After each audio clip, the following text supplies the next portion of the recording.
Salad 3 preg salad 3 preg salad 3 preg.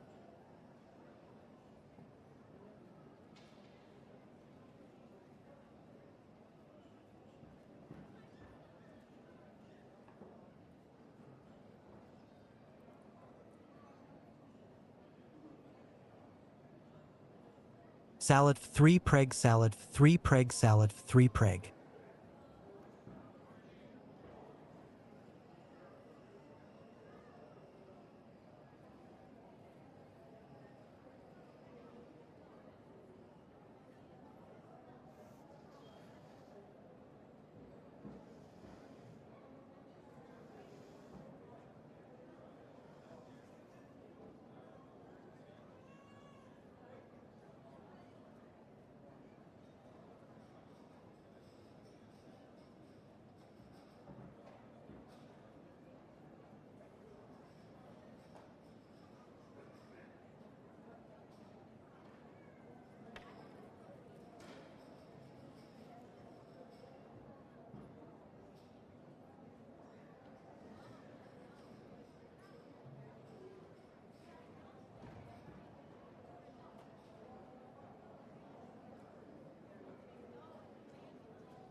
The departure of Flight 601 to Montreal and Toronto.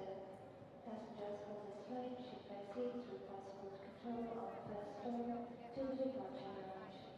Passengers for BMAC Flight 601.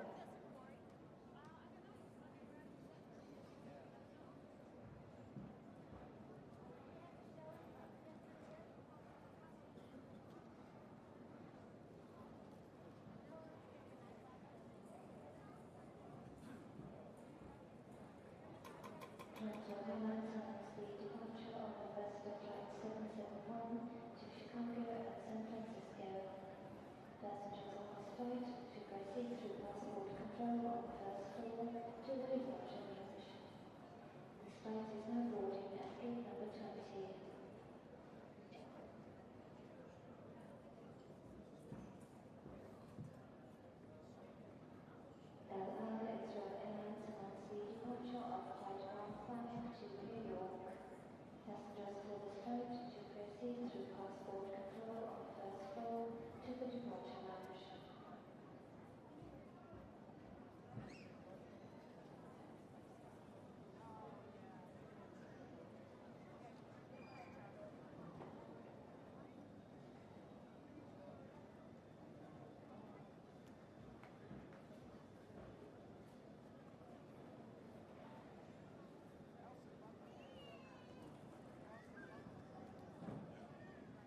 VOAC desk.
VOAC announced the departure of Flight 601 to Montreal and Toronto.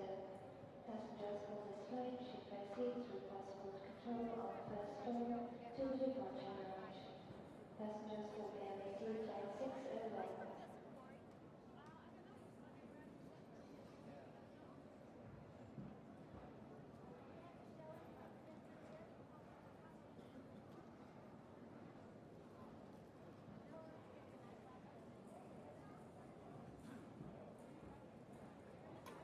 Toronto Airlines announced the departure of the first of Flight 771 to Chicago and San Francisco. Passengers on this flight should proceed through passport control on the first floor to the departure lounge. This flight is now boarding at gate number 20.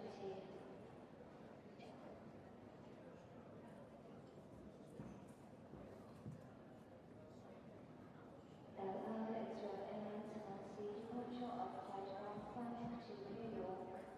Passengers for this flight should proceed through passport control on the first floor to the departure lounge.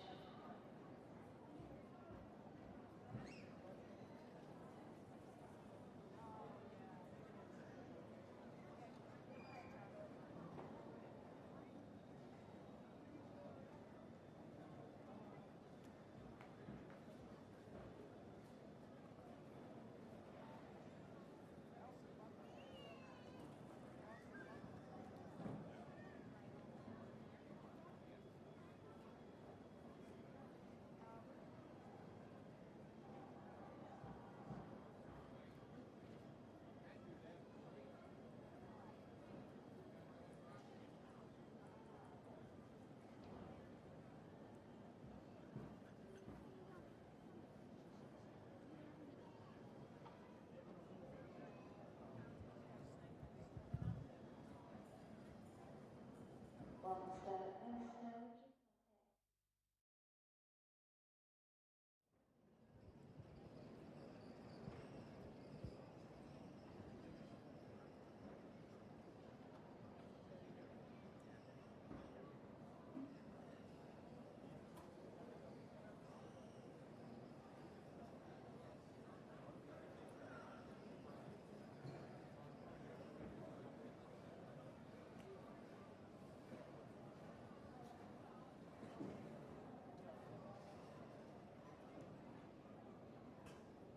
For Miss Frost, please contact the VOC desk.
Hello? Hello? Hi everybody. Hi everybody. I seem to have been called to the hospital for a special event. I don't really know why here or how we got here. But hi Tayumithi, hi Cuber, hi Colin, hi Archibald, hi Paz, hi Tayumithi, hi Crazy Kitty, hi Wrong Type of Hero, hi Brighter Malfon, hi Ayop, hi Ariesman, hey Colin, hi Kinski. I already lost track. Hi Hazmat. Hi, Crazy Kitty. Hi, pal. Anyway, who's here at the hospital? I see someone at the door. What are you doing here? I work here You work here? at the hospital. In the back rooms? No, it's a hospital. Oh, what? It could be I think Huh. it is also a little backroomy. I don't really know how I got here. I can't really leave here. I just fell through the floor and now I'm at a hospital. How did I get to the hospital from the back rooms? Did you happen to fall down? I think I did. I think I fell from like level 88. Oh crap. But hi. Be careful, there might be a creature. Hi, who are you? Hi, I'm Inari Reiju. I'm the Fox Guardian Spirit. And sometimes I'm a demon, sometimes I'm a gremlin, and sometimes fall from the back rooms. Are you enjoying the back room so far? Well, I'm looking for a certain entity called Morp, but he hasn't been around. So I've just been roaming aimlessly from room to room, and now I'm in a hospital, and I find you here. I don't really know what level of the back room this is. I feel like this is one of the indie ones, like a hidden one. Yeah, oop. I I'm shape shifting again. Oh, no. What the heck? Maybe. Oh god. This hospital is messing with me. I swear to God. Yeah, it'll do And that. I've been changing to this other this famous artist VTuber called Mosey for some reason. Yeah, I don't know what's going on with that. Yeah, I don't know what's going on with that either. Man, someone's messing with this. Someone's messing with the system. I don't know why. I don't like this. So tell me about. So I don't think there's a way out. Can you tell me a little bit? Can you tell me a little bit about yourself? Let's get to know each other. Yeah, let's get to know each other. Well, I'm here in the back rooms, but I'm usually a VTuber that does different kind of voices, and also sometimes do some singing and some gaming, and also hand cams. And yeah, that's the extent of what I do here, I guess. Oh my god. Oh, I swear to God, hello. man. Oh, I turned into hi. I swear I'm not Mosey. I'm not Mosey. I don't know what the hell is going on. I'm not Mosey. I hear pressing F5 might solve the problem. I'm not sure. Is that what's going on? Maybe. Oof. Okay, I've pressed the F5 button that is somewhere around here. Yeah, that why is there a keyboard here? Okay. Well, that's Mecha Mosey, surprise guest. Crazy. It's okay. Sometimes we shift. Sometimes we just had to shift into Mosey. Yeah, especially here. I don't remember being here, so you know. Uh, I feel Mosey might have put us both in here. Mosey, why would you do that, Mosey? Why is this the thing that you do? Mosey was talking about human centipedes the other day. I'm scared of her. What do you think of Human Centipede? What do I think of human centipede? Yeah, what do you think? I have definitely no interest in being a part of it. It looks like a really disastrous experiment. That's for sure. Something I think a certain entity will like, but not me. That's for sure. I definitely have my ideas on that. Yeah. And Entity Centipede? How about you? Entity centipede. Is that what you're Excuse me? implying, or am I misinterpreting the statement? I think you're misinterpreting the statement. I did not. Nowhere did I say I wanted an entity human centipede or entity centipede. Well, on the topic of centipedes and terrible scary things, how are you enjoying? Fuck, I forgot. I completely forgot the segue. Fuck. Let's try that again. Hi. Okay. Hi.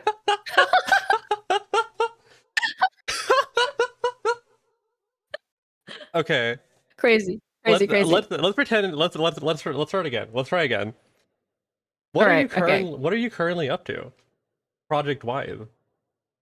Project wise, I am up to the wazoo with projects of singing as well as, well, I just finished a big milestone, which was the Twitch affiliate 2 years of this craziness. And yeah, I had that, but yeah, upcoming projects, we're still working on some songs. We're still working on a lot more like Minecraft. I'm also going to be in Minecraft, as well as bothering a lot of people, like you and other people to hang out. And we're also doing more entity stuff. That's for sure. You've mentioned entity a few times already. Can you tell me what that is? Oh, yeah, entity mean Entitea, by the way. Except for Bug. It's a group of friends, me, Morp, and he goes by Entity Morp, but his full name is Morp Flagella Bonfire, and then Bug VT, Bug Vermont. Yeah, VT stands for Bug Vermont, apparently, according to Bug. But we're a group of friends that like to just hang out and do stuff. And sometimes it's the most stupidest shenanigans, like driving a truck in Truck Simulator for 8 hours straight, doing the longest drive. But yeah, oh, there's yeah. So that's entity. Mm-hmm. How did you meet all the people in entity? Well, Morp specifically, I have met. I was actually not in this form when I met him. I was actually a cat girl in a game called Final Fantasy XIV when I first met Morp, and then we've been friends ever since. He's like a brother to me. We made a blood pact, and that's why I'm looking for him right now because I don't know where his peanut butter went, and I've been looking for him and the peanut butter. But and then Bug I met through this fabulous project called VTRP GTA. We didn't really get to interact too much, but for some reason after GTA, we found each other. And yeah, Bug has been a magnificent part of Entity. And they are the brains of our operation. I have only one brain cell. Morp has, I think, a half a brain cell sometimes. I hear about Mosey being a secret entity member, or Mosey lying. Can you tell me? Can you tell me what's going on with that? Oh, so you know about that. Okay, so we have honorary entity members. So yes, Mosey is definitely a honorary member of entity. And we have actually like two more people who are also part of honorary entity. But yeah, that's under wraps. You said, I'm not. Oh, sorry. Oh no, I'm not giving away the secret that easily. You could. An Could, exclusive. but I won't. An exclusive. One's like an up and coming BA. So Ooh. yeah. What got? How did entity of the group form? how did it form? So me and Morp were sitting on Entity, the name Entity, for quite some time. And we were just like, because both of us like to drink tea, and we're both entities. I'm a kitsune, I'm a kitsune spirit. He's a entity from the back rooms. So we were just like, what are two things that we like? And we were just like, okay, that's cool. Let's do Entity. And then for a year we were sitting on that. And then we're just like, now we're VTubers. We're, chilling. We should make a group thing because people were making like a lot of friend groups and like, naming them. And then we were just like, okay, we're gonna do Entity. We just made art and then like we just commissioned art. And then it came to be. And then Bug, who we became kind of like really good friends with, me and Mort became friends with Bug. We just happened to I think the conversation in DMs was, do you want to become part of Entity? I'll think about it. No, you're part of it. Oh, okay. And yeah, Bug was like, yeah, sure. And then Bug just got shoved into Entity and now they can't leave. We have them hostage. Just like Mosey. I feel like Mosey might be holding you hostage right now. Mosey's holding me hostage. Well, so far, Mosey hasn't entered the building yet, so I think we're okay. But you never know. You never know what'll happen. Oh, that's the creature of this backrooms level. It's Mosey. Mosey's the creature of this back. I don't like that idea. I don't like that. I saw them in a tank at an event called Offkai, and I was kind of scared of them because I was like, how are you breathing? What is this what is even happening right now? And Mosey scares me sometimes. So her being the creature of the backrooms, I'm not safe here. Why am I here? I don't know. I don't know why I'm here either. I think Mosey might have escaped containment, considering what has occurred. Escape containment? I don't like that. What the heck? So wait, are they like in this room? Maybe Mosey can get us at any moment. Oh, I don't like that. Oh no. Is this how I go? In the hands of Mosey? Oh boy. Maybe that is a good way to go though. I feel like death by Mosey wouldn't be that bad. No, I don't think death by Mosey would be that bad.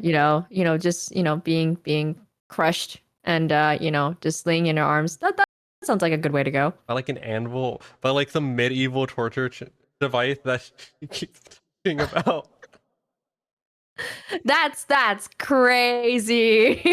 I don't even know she's. Oh, shut up. Torture device. So, with to go back to Entity, what are there any plans for Entity together as a group coming up? I think we do a lot of stuff together along with this guy called Gingivitis. I think we have a collab coming up for I think a demo of a game. I forgot what it is. I think it was called Misery. And we also have like several things lined up, like Schedule 1. We still have to figure that out. But also, yeah, we just like to do hanging out stuff. So it's just whenever Bug is out of her work times, because she's so busy now. Whenever she is not tired and out of work, that's when we grab her. Other than that, it's just me and Morp doing stuff. So we do a lot of fun VA voiceover games. That's what we do. That's the plans for Entity. Can you give me a quick rundown of what Entity has done so far? Entity. Well, I don't think we've done. We've done Peak along with Gingy. We've done a lot of things actually. Have we done a lot of things with 3 people though? I don't think we've done stuff with just 3 of us yet, apart from just like with Gingy or with other people or with just me and Morp or me and Bug. We've done Peak, we've done the trucking with Hazmat. That was 8 hours of torture. As well as I think just yapping. There's a lot of yapping. It happens a lot. Also, me, Gingy, and Bug went through this thing called Pilk Udon. Actually making Pilk Udon. That was a horrible choice, but we had to fulfill a goal. So it was horrible, but it was a nice experience to get to know Jinji at that time. But yeah, that's the extent of what Entity has been doing, if they have anything. I want to do more Entity content though. You mentioned making music and you mentioned creating music. Can you tell me a little bit about what specifically you've made so far and and the type of music you sing? Okay. Well, so I do a lot of karaoke streams, and my chat, it bullies me a lot by making me sing in Nyaz and making me sing in Nikolak sometimes. But we fulfilled a goal for a charity event where I have to do 5 songs in either Nyaz or in Echo Arc voice. So I have to do that. And then I also do like a lot for some reason my list contains a lot of sad songs for some reason, sad emo songs or like alternative rock. But I also like a lot of Japanese rock songs as well. So that's the kind of stuff I like to do. So some of the songs that are coming up are pretty much like rock or like more, I think, like Vocaloid and anime songs, if anything. But yeah, that's the kind of stuff I do for singing. How would you describe it? You mentioned there's a bug and it's not VT. There's a bug. What? Huh? No, never mind. That was outside the window. It's outside the window. That's crazy. What kind of bug is it? I don't know. Is it watching you? Wait, is that Bug Spy? Oh my god. Bug has spies. Bug sent a roach at my window. Bug sent a roach? Oh, Bug, why would you do that? No. Does it fly? It flew away. Oh no! Oh god! No, thank you. No, not cockroaches. I'm good. If it was anything else, I would have been fine. Apart from spiders, it would have been fine. Oh my god, I love spiders. You love spiders? I- What is wrong with you? They kill they catch the other bug that are worse. That's true. That is true. I have major arachnophobia, so no, thank you. I'm good. Understandable. Yeah, if they live in a place where I don't see, like I don't have to see them, and they can catch the bugs, that's fine with me. But anything else than that, no, thank you. So, how would you describe your stream to a 13th century 30-year-old man in the 13th century whose job is to put out candles?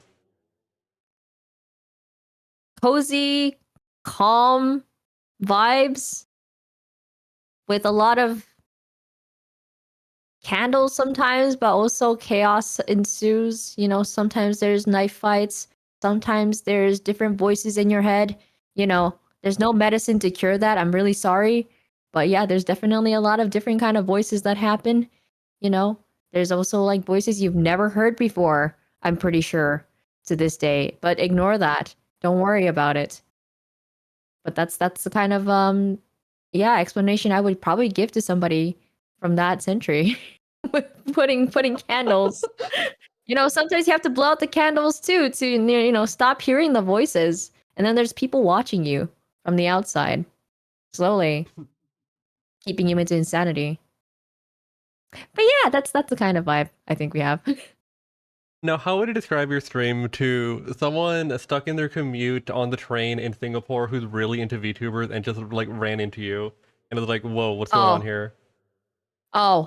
Chaos and chaos. A lot of different kind of voices, as well as I think just chill gaming vibes, and a lot of realness. A lot of realness. There is no otome, girlfriend, boyfriend, whatever it is, nothing like that. There's a lot of just real talk and chill. And also sometimes the chaos ensues because of other people and not me. I'm a chill VTuber, that just likes to talk and do stuff. But sometimes the people who come on my channel are the most unhinged people ever. So a lot of stories derail.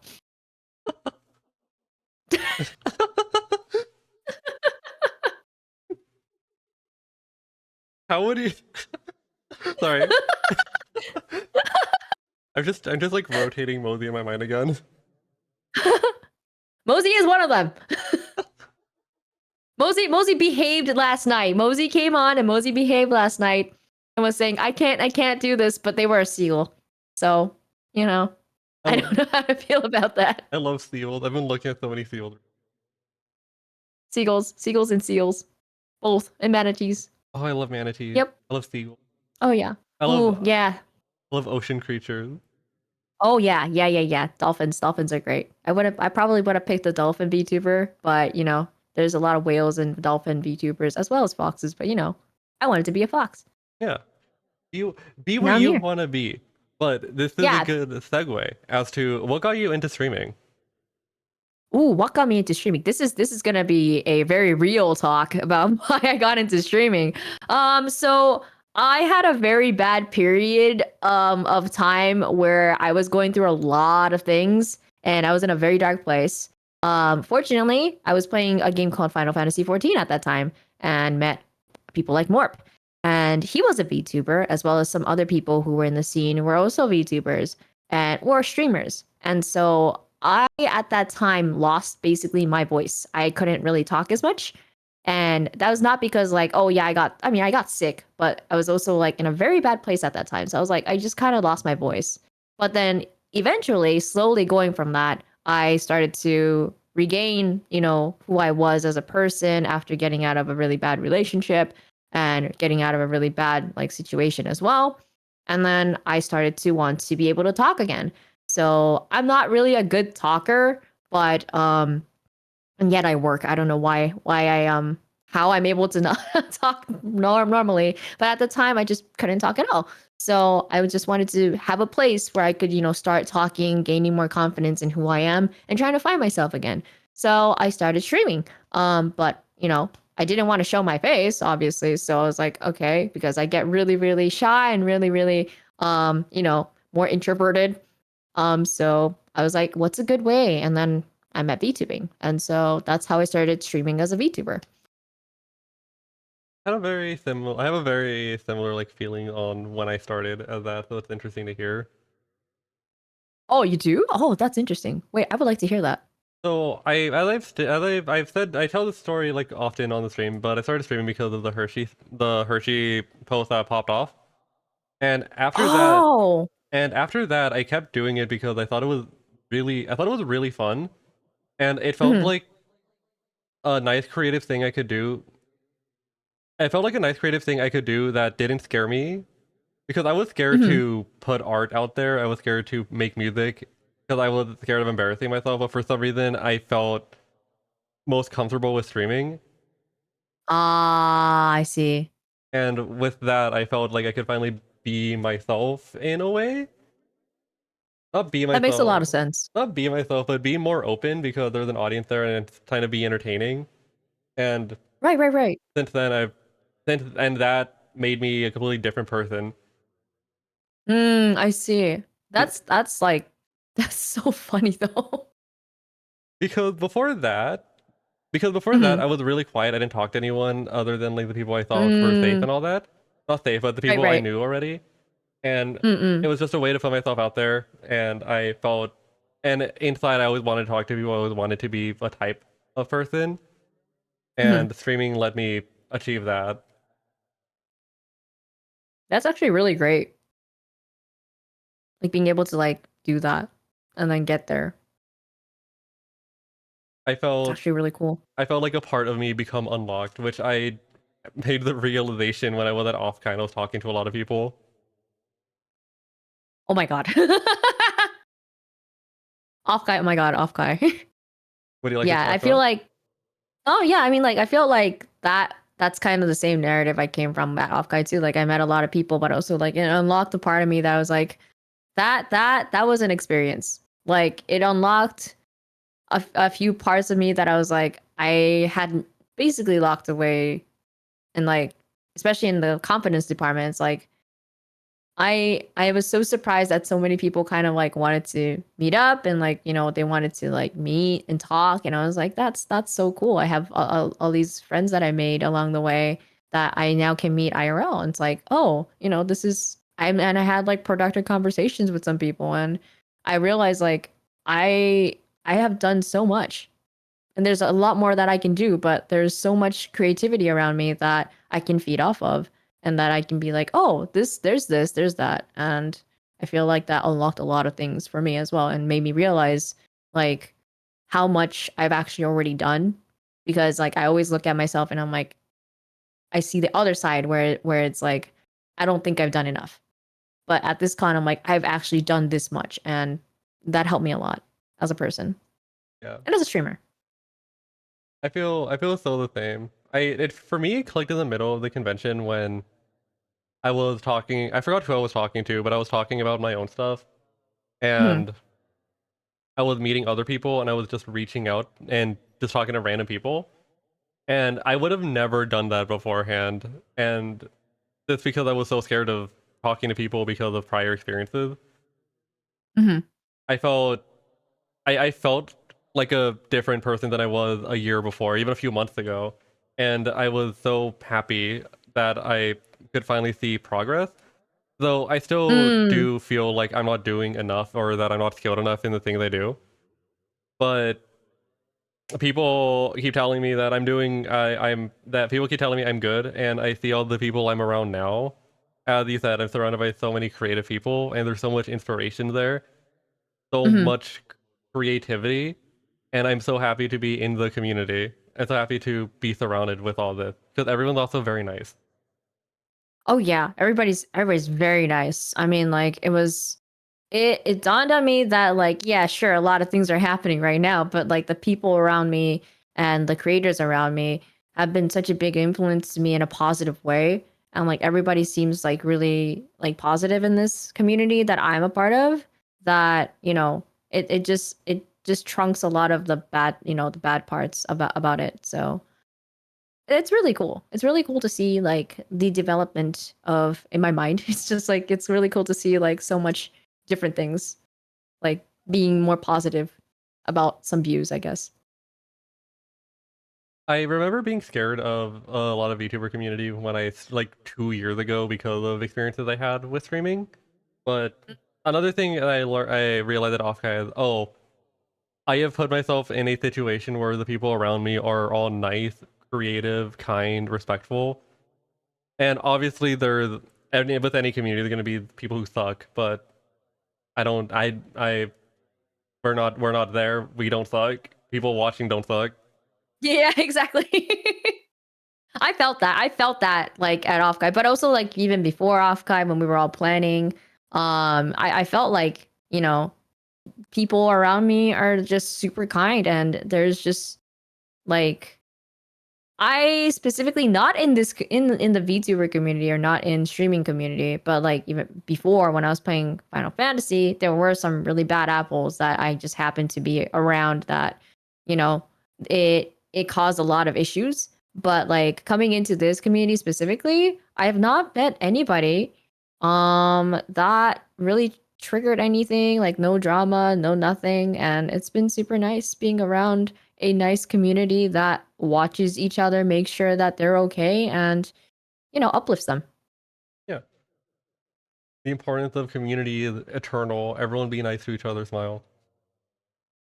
Yeah, of course. And but at the same time, like we make a community. I feel like I want to make a community and just, with friends, like where there's a safe space to talk about things. Not even if it's like, negative, depression, so on and so forth. I think it's important to have that. And I feel like people around me have, made that spot for me, but I've also been able to make that for them.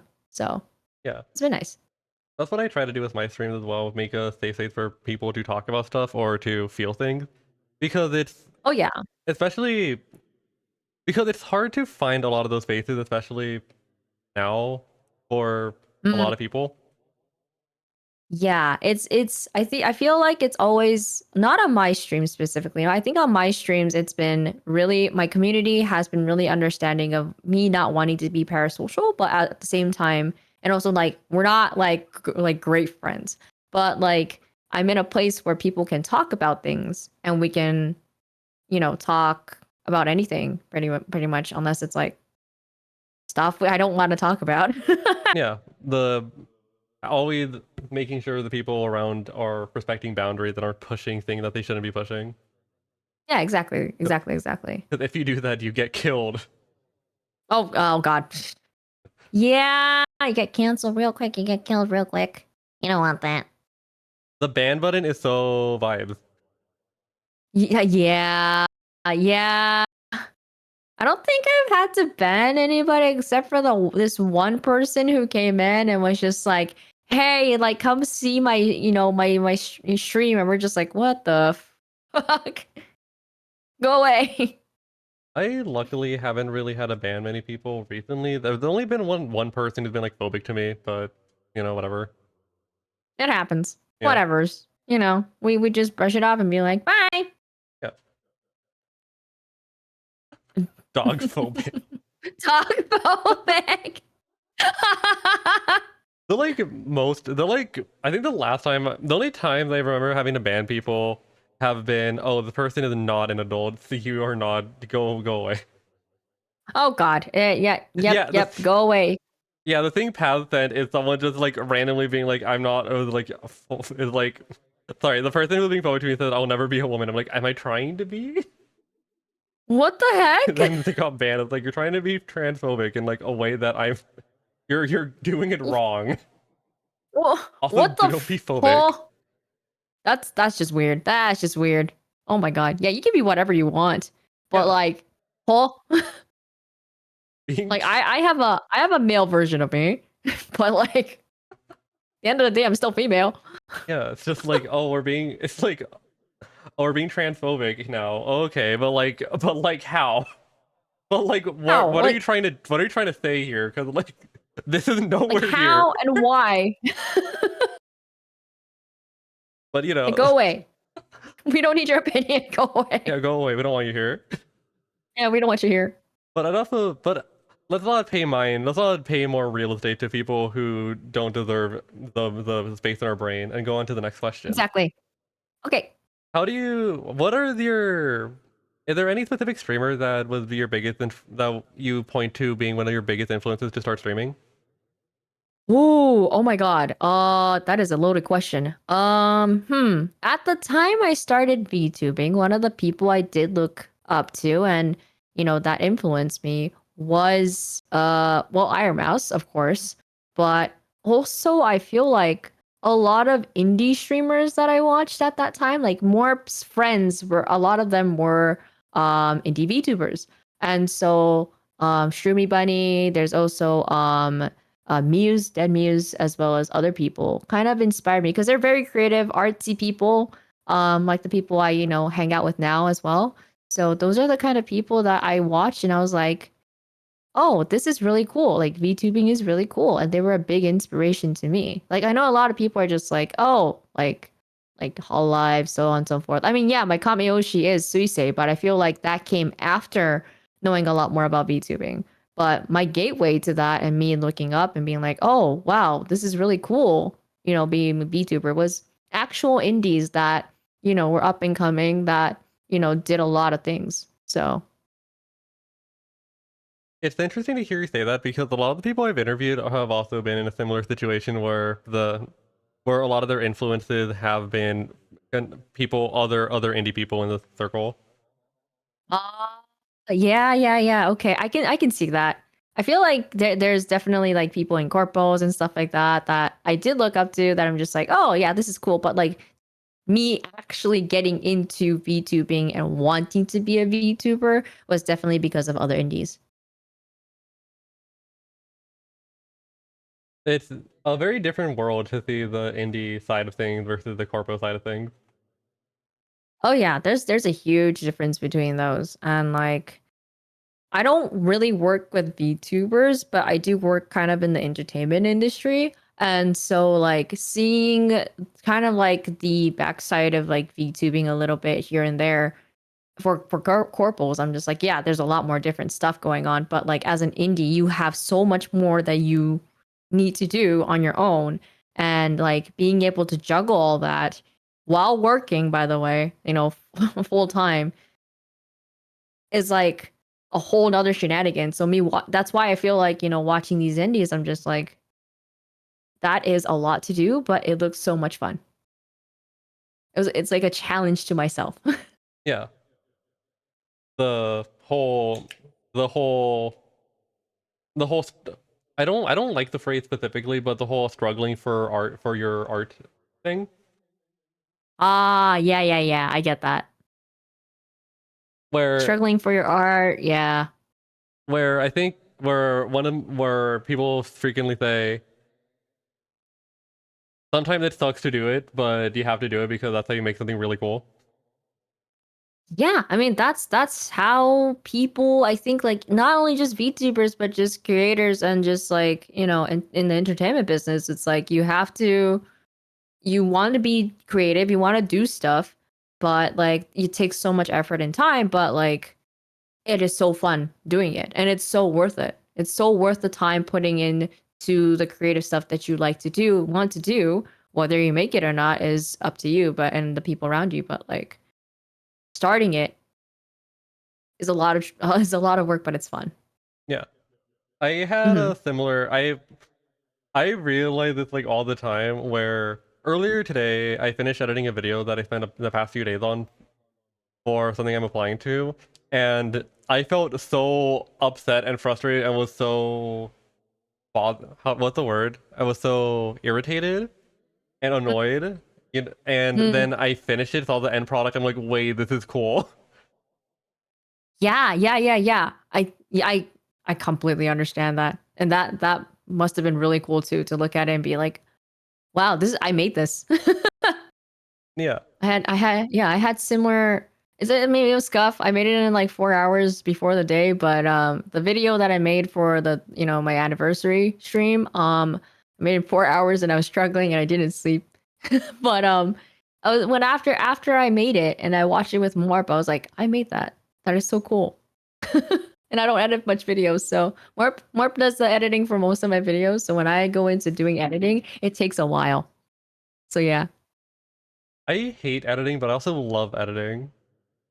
Oh yeah, it's so fun. Like, I don't edit a lot of videos, but when there was a thing called Singing March in the month of March, where everybody shares, there's a theme, there's like a theme for each like day of the month, and you're basically like singing to it. And a lot of people edited their own videos, and I edited a lot of my videos as well. And that was a lot of fun. It's so fun editing videos, but unfortunately I work, so it was like time crunch.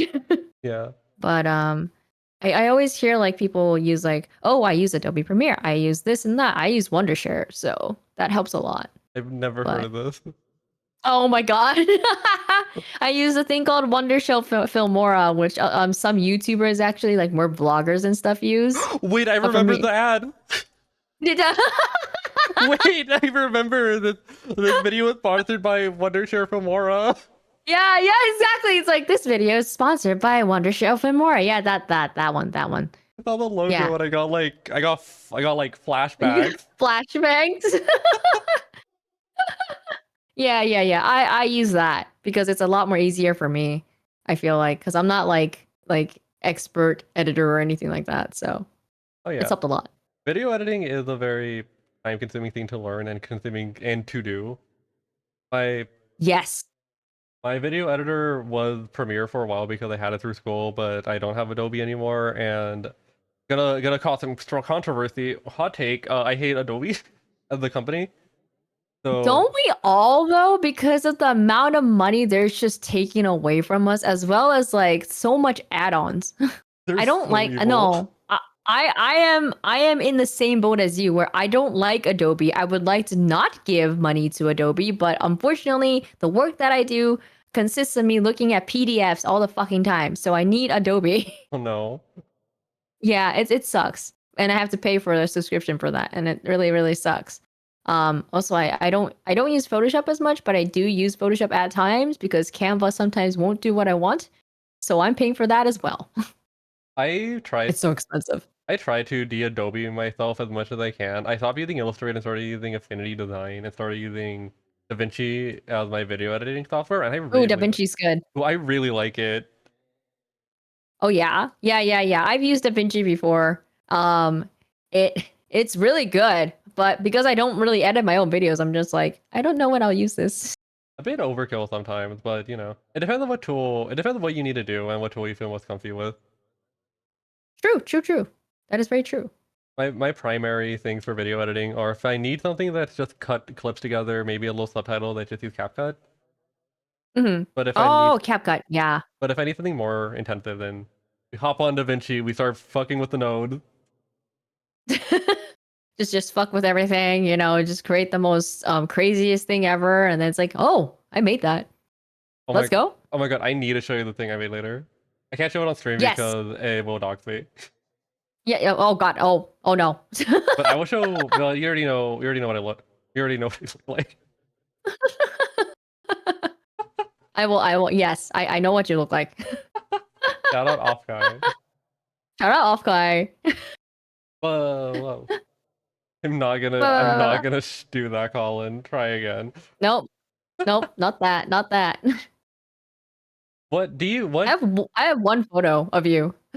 Wait, where? Oh wait, I know where. I have that one photo with me and you, but you weren't showing your face. You had your what is it? You had your little Salad Forest head. Oh, on. I had my fursuit on of the one that people walked up to me and said, "Why are you white?" It's that's crazy. What? Because my character is that's my old character that was just white dog. Why are you white is crazy. What the heck? Like I think I put it on and Prod had just like asked me, "Why are you white?" Oh my god, Prod, please.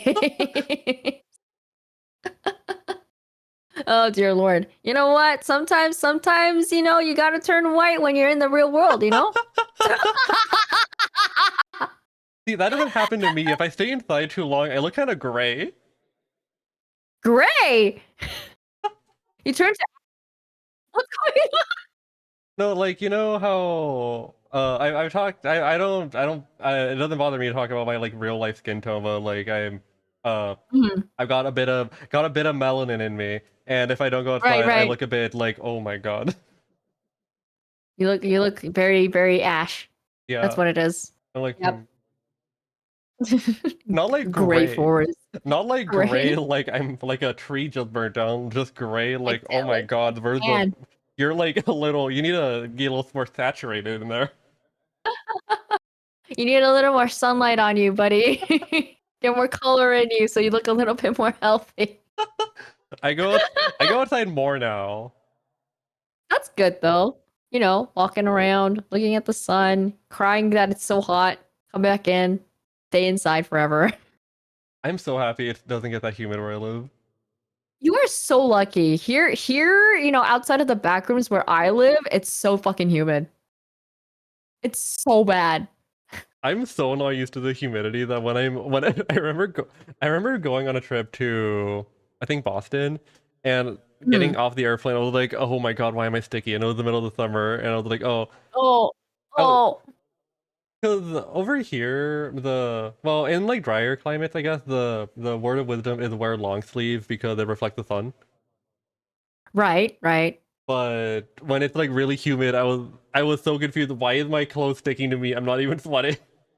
Yeah, because it gets all dewy and wet. That's the reason why. And I don't like that. I wear like those if I have to go outside and if I'm gonna wear a long sleeve, I wear those gloves. Those UV gloves? Ooh. Like how those old Asian grandmas wear. Yeah.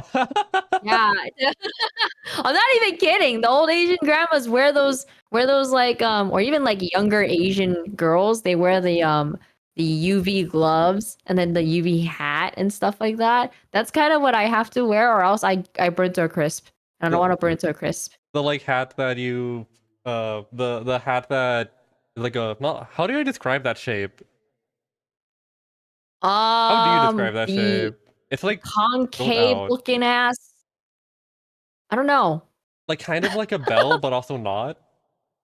Yeah, it's kind of a bell. Like it kind of looks like a bell. I don't know what the hell that hat is called, but yeah, it's that one. And sometimes they like cover Yeah, your I- face. exactly. That's the one I have. You know, I sometimes wear that and sometimes don't. Depends on the day. I'm trying to A remember. bucket hat?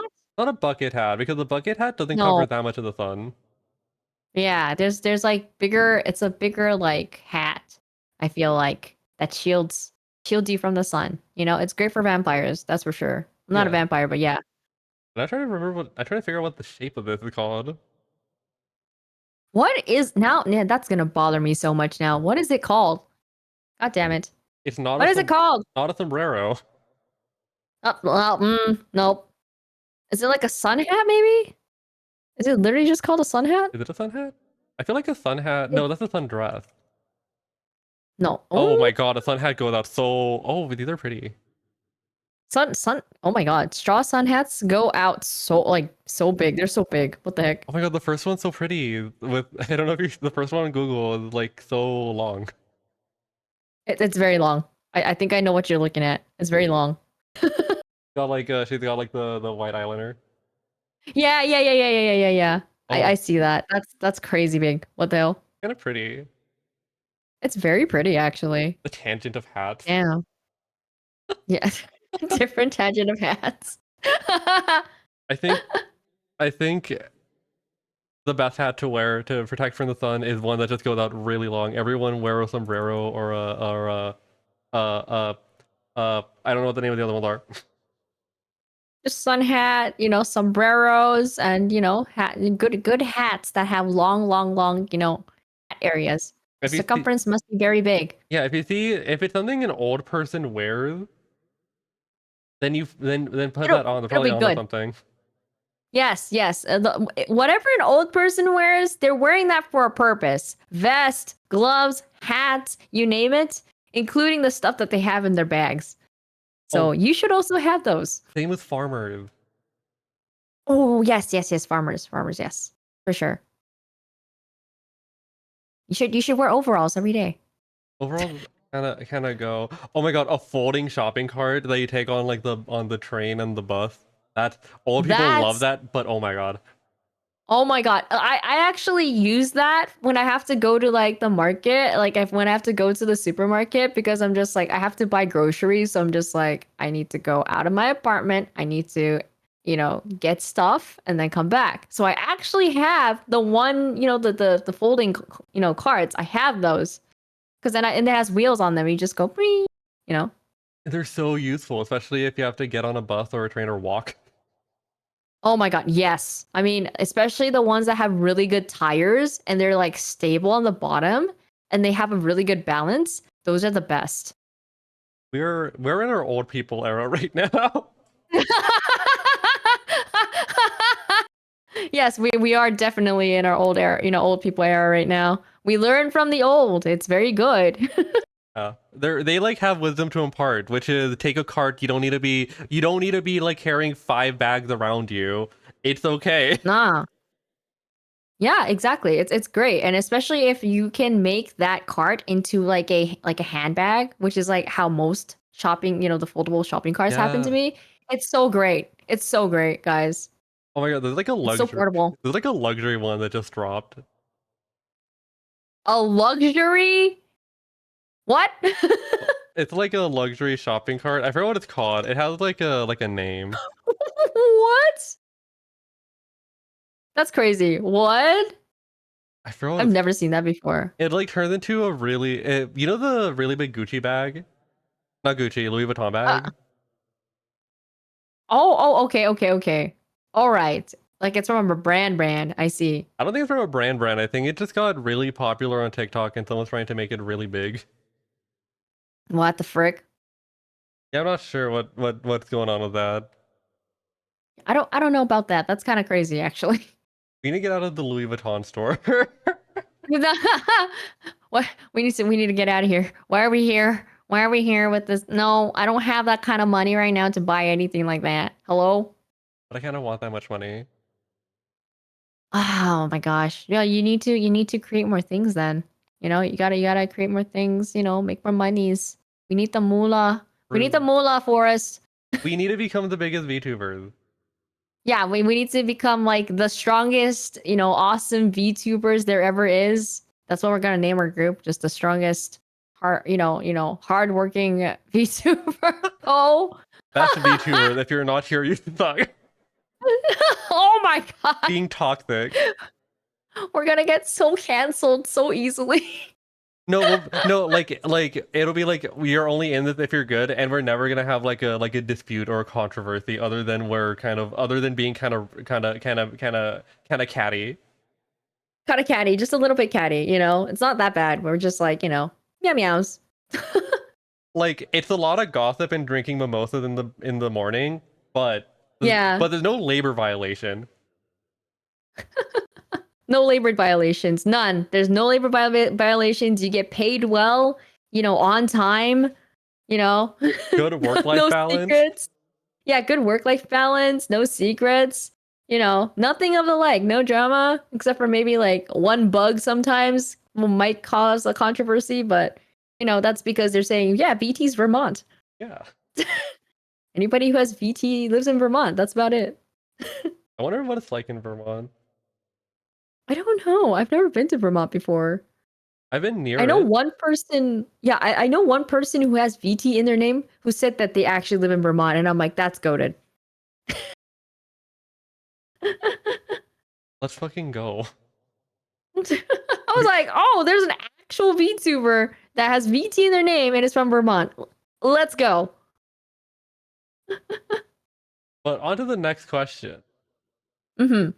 How do you feel your inspiration and goal with streaming have changed since you started? Ooh. That's. I think a lot of things have changed ever since I was in GTA VTRP, because like before then I wasn't like streaming as often, and then since GTA VTRP happened, and I met a lot of people, I guess like a lot more creators, and I got to know them more well, like Bug and like other people. I feel like my inspiration and goals have like changed pretty much 180, and it's not like it's more like I want to put more creativity stuff out there. I mean, everybody does this, but like they make their own thumbnails, yada yada yada. But like, I wanted to do more like hand cams. I wanted to do more, not just gaming, but like I like I said, like I was saying earlier, I do a lot of different voice redeems. But like that never existed until like after I was doing GTA VTRP and talked to Morp, and I was like, what kind of voice should I do for this character? Like, oh, this and that. It's like, okay. And so I did more voice stuff. And then that's apparently what I'm known for now. So it's like a lot of like the things that I'm like putting into more effort into is, and more entertaining voices, more, being able to talk more, but also just like reaching bigger goals, I guess, like songs, but also like working with more creators to do more creative things, and not just like pressing the start button, the stream button, and just go, Yeah. Whenever Yeah, I think clicking go live button, I just think of something Clunk that was just like go live Xbox, where someone just presses the go live button on their Xbox. Oh my god. Just meep. It's like complete My God. silence. They're just silent, just staring, not doing anything. Just beep. Because there's like a lot of people who just accidentally click the go live button and they're just like streaming themselves playing like some game on their PS3, PS5. Yeah, and they don't even know they're streaming. They don't even know they're live. It's just like, hello? Are you okay? Was this on purpose?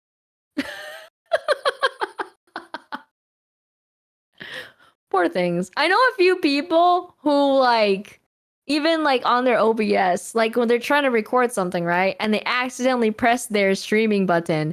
And so they're streaming like the recordings or like what they're trying to work on. And then later on Twitter, they're just like, I was live. I did not even know. My chat saw me do things that they weren't supposed to see.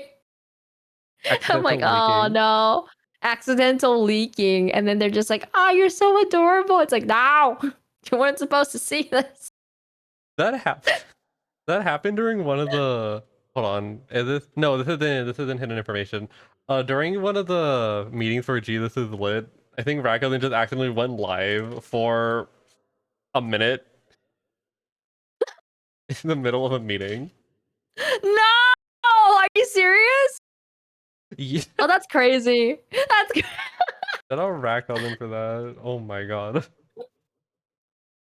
that man is a character. Oh my god. Rack. Why am I not surprised? It's like, oops. I've gone live one time on accident, before I like had a viewer base, because my iPad, I was sharing my screen on Discord on my iPad, but I accidentally clicked the Twitch button, and I didn't know it would go live on Twitch, so I just went live watching TikTok for like a minute, and I was like, wait, why am I on Twitch?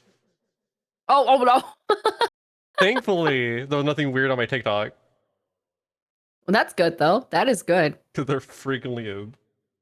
Yeah, TikTok is a weird place, man. Sometimes I find the funniest videos, and then sometimes I find the most, what the fuck am I looking at? And then a lot of the TikToks, by the way, my algorithm right now is full of D&D or the weirdest shit that has ever like just been created on TikTok because of Morp. Morp keeps on sending me the weirdest shit ever, like weirdest stuff ever, memes, some kind of, I don't fucking know, like skibbity shit, and like so much more stuff I've never seen. I think the recent one that he sent me had like this shaman guy like doing some weird stuff. What was it? God damn it. Morp does a really good impression of this guy. He goes like, he says some stuff and then he goes, limitless. And then he just has this kind of like weird like thing on his forehead. I don't know why that's the one that he sent me, but I laugh about it sometimes when he does it on stream. That's awesome. TikTok's kind of awesome. I also kind of hate it, but I also kind of love it. Yeah, there's like stupid shit on there, but then like within those stupid things, there is some kind of magical thing that holds you there, as well as there's just shorts that I'm just like, how and why did you make this? This is funny as crap, or like, why would you make that? I don't know. I love seeing small animations on TikTok. Oh god, those are so good. I agree. Although my For You page, unfortunately, my For You page is explicit content that somehow is just being put on my screen, What? or C drama, a summary video that I keep watching. You know, those kind of videos, I don't tend to watch them, but whenever it comes up on my shorts, I'm just like, I am curious. I need to watch this. And then you're just sitting there, and then you go down a rabbit hole wanting to know more, and then you search it, and then you're just at the bottom of the pit, surrounded by God knows what information. It for me, it's learning. There are multiple C dramas about a piece of pottery that is a portal to ancient China. That What? people put instant noodles in, and then on the other end, the emperor is like, "Oh my god, we're being fed," and then they send gold out. Oh, wait, I know this one. I know this one. I seen it on my. There's so many of them. There's so many of them. There's like ramen noodles. There's also the one that they're just like, they accidentally put meds and then it just comes up on the other side, like the alcohol. Like they're just like, oh yeah, we can use this on our wounds. And then they put like money inside and they's like, oh look, gold. You know, it's like the past and then like the the present. I've seen that. I think it's the same one. And then there's the other one where it's like a woman has a terrible, like, her husband is actually scheming and evil and took her fortune, and then Oh. but then she got herself on and became a CEO, a rich CEO. Yeah, there's so much of that. Oh my god, it pops up on my feed so much, and I'm just like, I gotta click it. I want to see what's going on. And then when you doom scroll, it's there too. And it's like, I gotta watch it. Or they get reincarnated to the moment before something happened, and they're like, "No, I'm clearing my name now." Oh yeah, there's a lot of that too. Oh my god, I think we see the same things on our TikTok. I keep watching them. Yeah, you just keep watching them, and that's why the algorithm is like, you want more of this? Okay, and it shoves it in your face. I probably like actually watch one of them. Oh my god, did you actually? I got sold on one. There was one movie that that I saw a summary video of, and I was like, wait, this looks really cute. Which was about this woman who daughter found letters that someone was sending her, and it was a girl she had a crush on when she was in high school, and then they like go meet. Oh my god. That's actually funny. What the hell? And it That's looked, actually really cute. it sounded really sweet. I'm like, oh, I need to watch that movie because I want to know. I want to know. Do they get Oh back yeah. together? It's like you get so curious. You're just like, did this happen? What's going on? I want to know. I want to know the end. Because like I think yeah, go ahead. Because like the premise was the daughter didn't know that her mom was, you know, and her reaction to finding out her mom is a little gay was, we need to Yeah. get you with this woman that you had a crush on. Oh my god. And it's like, oh my god, that's so cute. Love that. That's actually really, really cute. What the heck? You need to send that to me later. I need to see that. And remember what it is. It's like it's not a K-drama. It's not a K-drama, it's a movie. Oh my god. Oh my god. We have to find it now. We have to find it. Oh, I will We have to make everybody else watch it. Yeah. Watch it suck. Watch party? Maybe. Maybe. If I can get out of here and go back. My god. I need to find out what it's called. Oh yeah. Yeah. Once you find it, send it so that we can have a watch party. We're gonna make everybody else watch it as well. Oh my god. I feel like the one show for some reason. So I like a lot of more like traditional, like older, I don't know, like stories kind of things. And like I was watching this one short that came up that was like about the Chinese like dynasty dramas. And then one of them, I got really hooked into one of them. And I basically went down a rabbit hole on YouTube because like people like upload it. So I was like watching it. I watched every single one of them, like about a month. I was hooked on the Chinese drama, this like traditional dynasty, drama, and it was like interesting because I'm like, oh, that's cool. And I'm in Asian studies, right? Like I used to be an Asian studies bachelor and master's. So like whenever I get to see, and it was like about media, so whenever I get to like watch these things, I'm like, well, that's not accurate. Well, that's accurate. Well, this is funny. But then when that came up, I was like, no, I just like the drama part. This is really cool. This is really funny. Why is she dead? Like, what happens to the Empress? What happens to this? Oh my god, there's so many concubines. Oh god, it was like a whole like this like drama that I was so invested into for a month. But I kind of love that because you get introduced to stuff you probably wouldn't have otherwise. Exactly. And like that all comes from just shorts. And I'm like, oh my gosh, this is so cool. I want to see more of it. And then you go down a rabbit hole for about a month and you're just like hibernate, you're just gone. Yeah. And it applies to things outside of watching. Oh, the movie is called Moonlit Winter.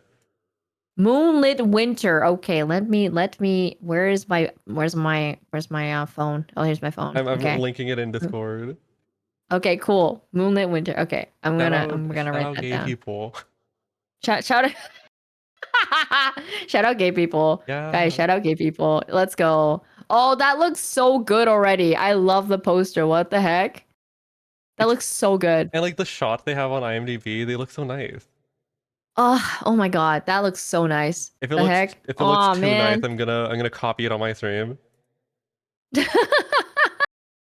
should copy it. You should put yourself in it and other people. I feel like my if I watch this, my takeaway is I have to go is gonna be I need to go to Hokkaido. Oh my. Your need to go to Hokkaido is now stronger Yeah, it's like, and than ever. it's either gonna be I need to go to Hokkaido or I need to go to Seoul. Like one of those two things is gonna happen with this movie. One or the other, and that is so funny. Oh my gosh. It's okay. We gotta get more people on this train of watching Moonlit Winter. We're gonna get everyone on the train to going to Hokkaido. Road trip to Hokkaido. Let's go. Just let me drive over the ocean. It's okay. It's okay. We can just drop everybody through the back rooms and then we'll get them to Hokkaido somehow, some way. Yeah, the back. A little known fact is that the back rooms, no matter where you fall, it will always let you out in a. It'll always let you out in in I can't think of a small city. I can't think of a tiny city in Japan. Osaka. There we go. Yeah. Fucking like so Yeah. big. And in the back no, in the back alleys of like the more like or like not like urban areas of Osaka, in the back alleys, that's where we get dropped off. Yeah, we all end up in Osaka one way or another.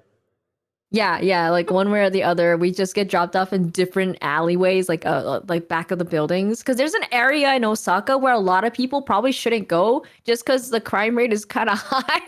So that's where we get dropped off at. Okay, well.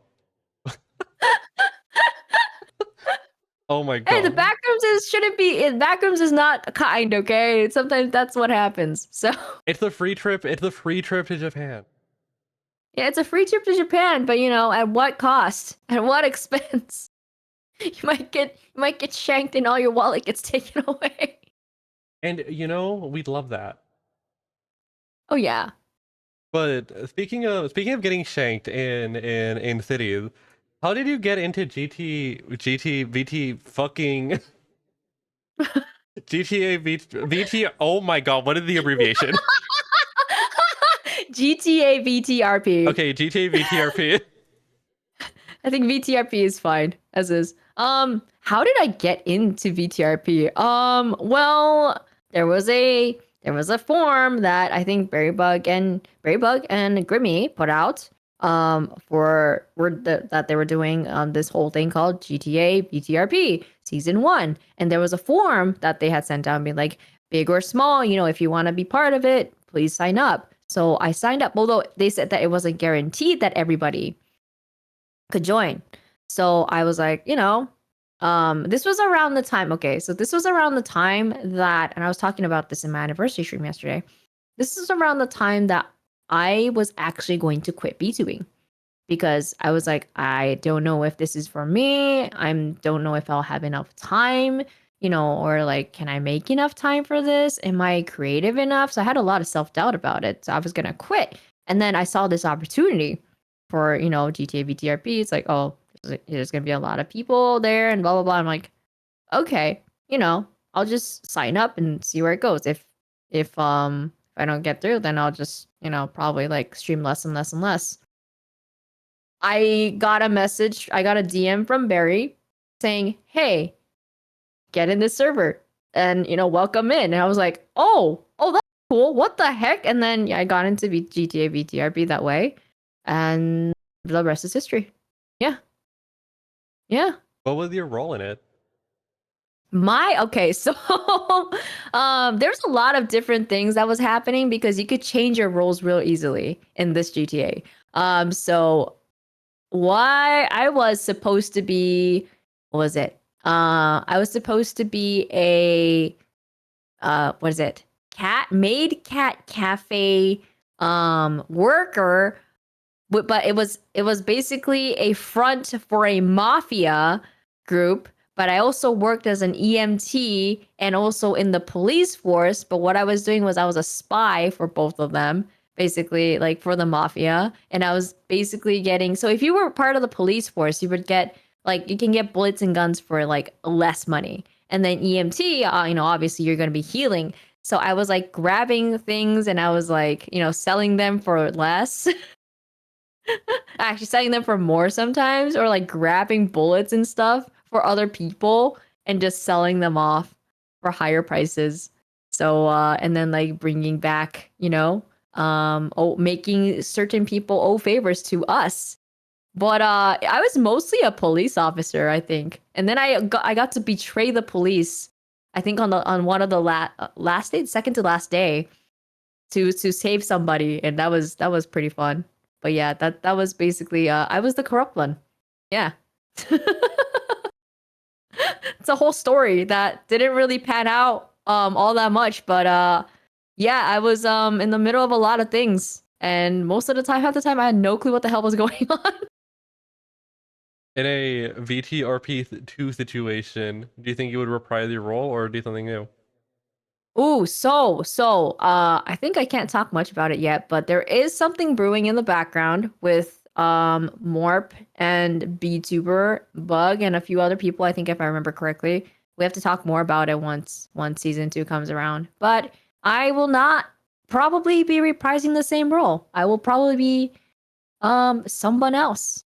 We'll see. We'll see. We'll see. I might keep the same name. I might not keep the same name, which was Minari Anju, but I will definitely not be part of the police. That was stressful as fuck. That was the EMT was fun. I might go back to my EMT job at some point, but I want to be a criminal. And so yeah, I'm actually in a different like server called Doodle with people called with VTuber, Morp, Cozy, and a lot of other VTubers, but like and it's chill, but I get to learn a lot about being a criminal. But like I will never go back to being a police. That was very stressful. There's so much shit going on, and we didn't get proper training until like day whatever.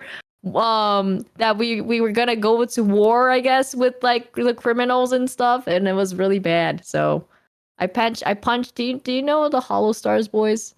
I know By one any of them, chance? I think. Not personally. Okay. Yeah. So I because I didn't get proper training and I was like trying to figure out, buttons and stuff at some point on how to handcuff someone, I punched Gavis Battle in the fucking face by accident. Because they were trying to teach me how to the police was trying to teach me how to handcuff, and then I punched him in the face by accident in front of tons of people. And then after that, I was like, I'm stressed. I don't want to be here.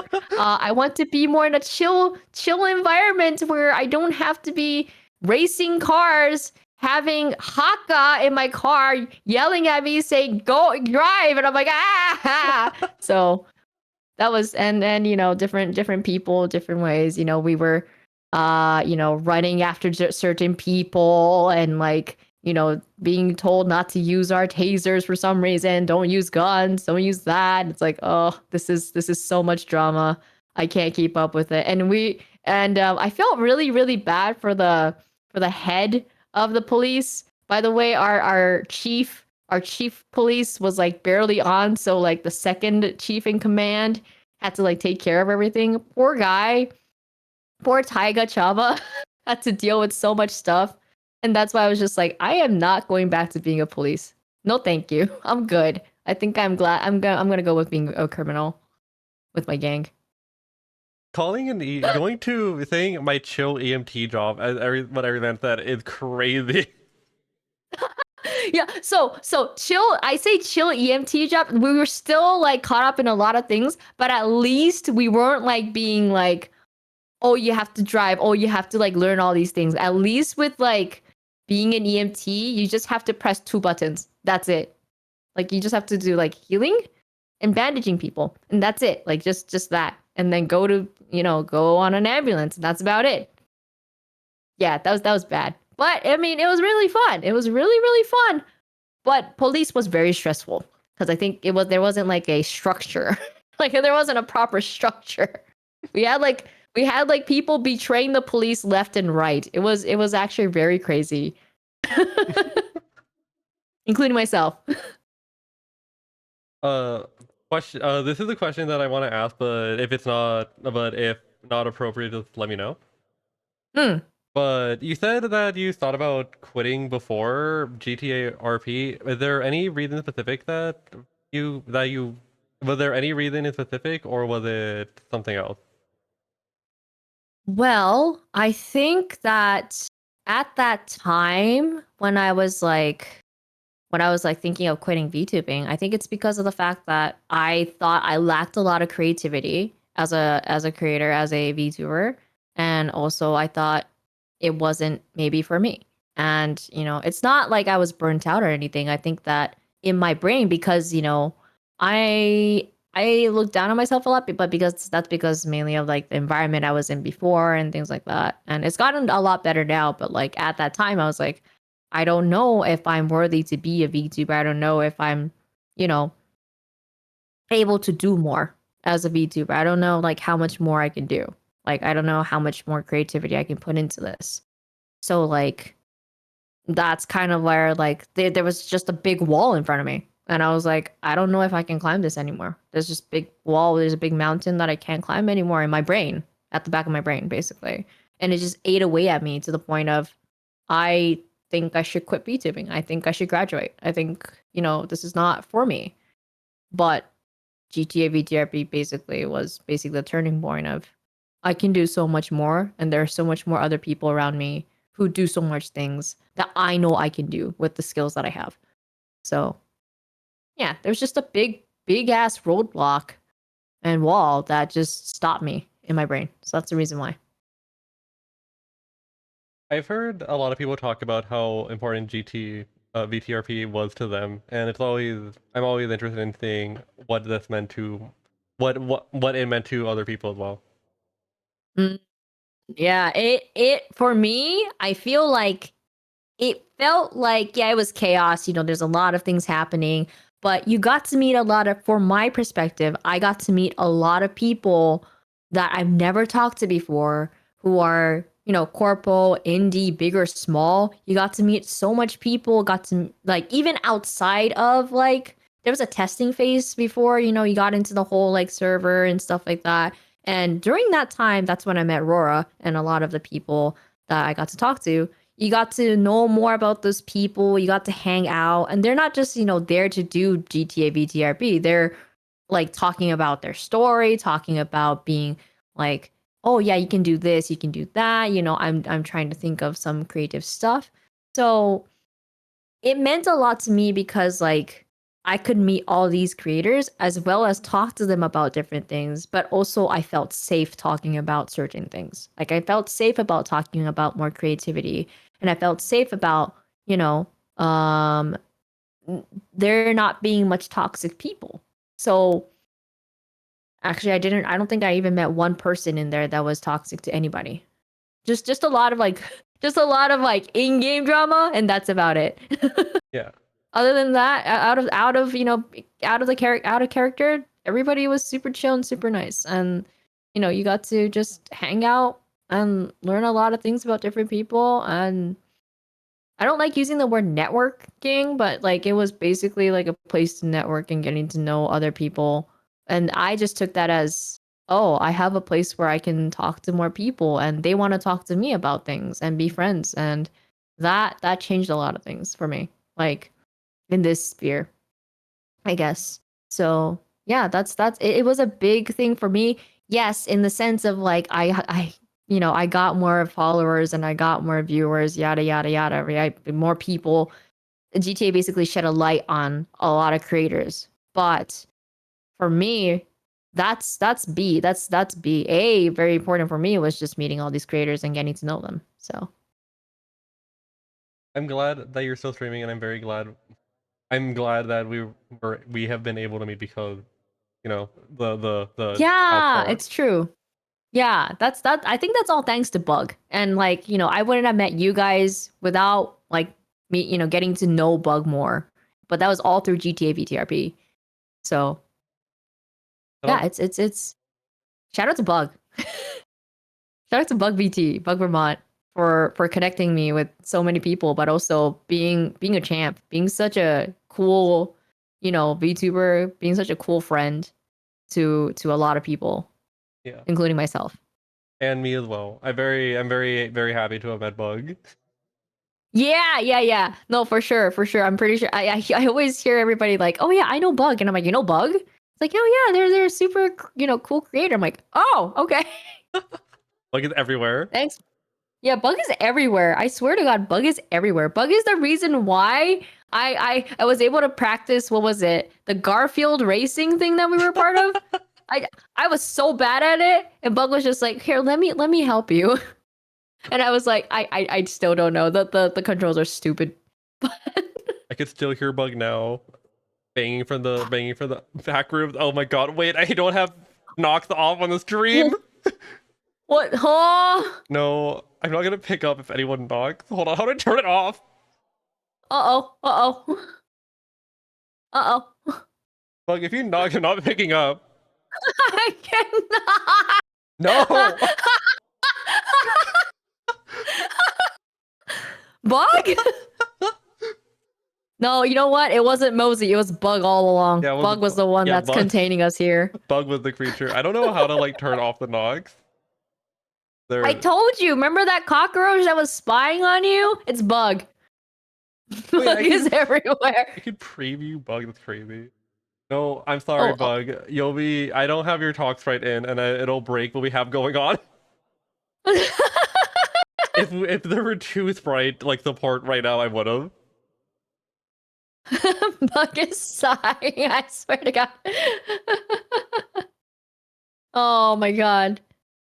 Bug is infesting everything. Bug is an infestation. A good infestation. But Bug is gonna take over stream.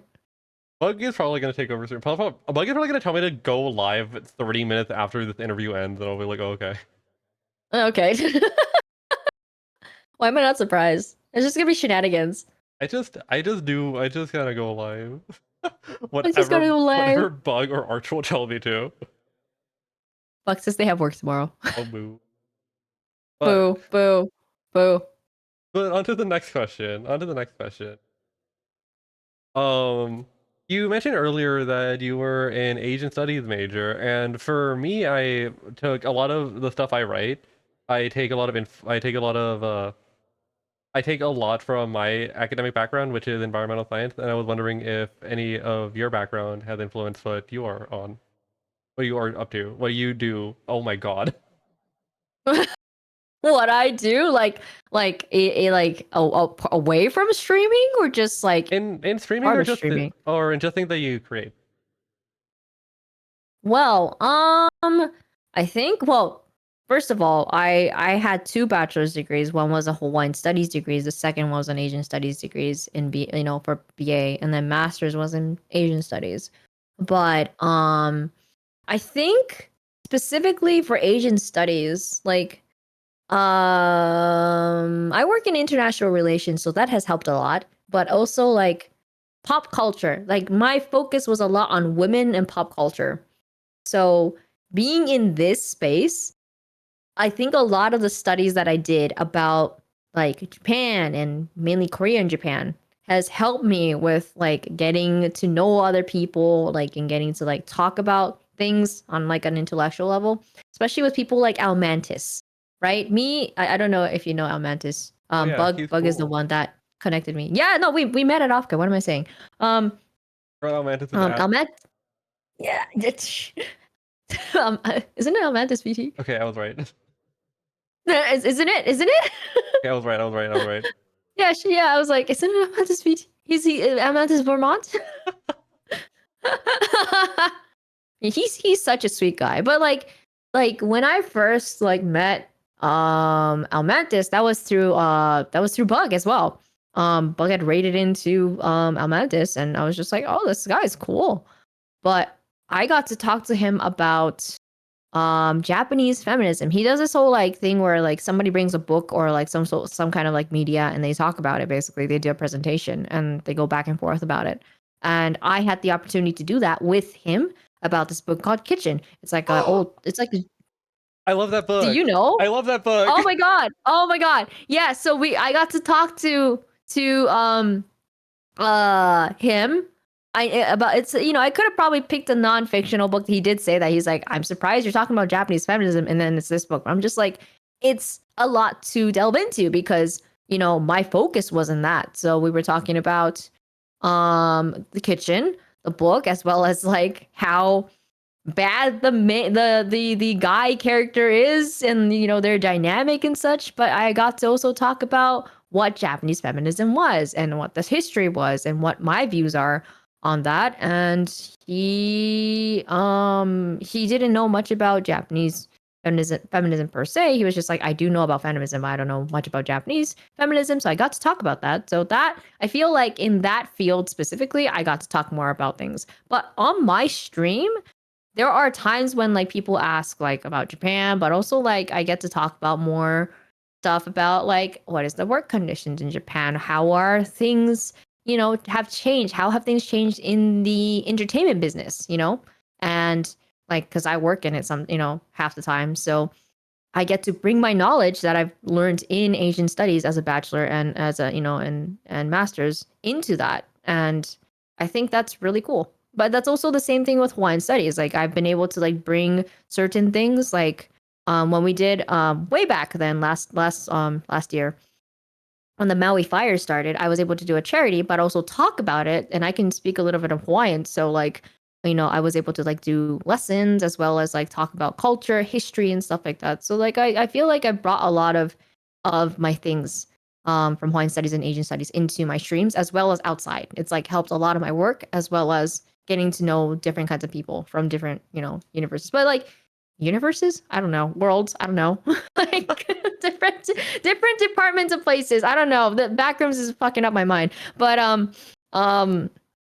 yeah, this whole thing, like meeting people in the V2 universe, like I have met so many people, especially at Offkai, right? Through Almantis, I've met like so many different people as well who are as smart as him, and being able to talk about that with them, and being able to like talk about like Asian studies or like just anything, intellectual, has it just opened a huge other door for me.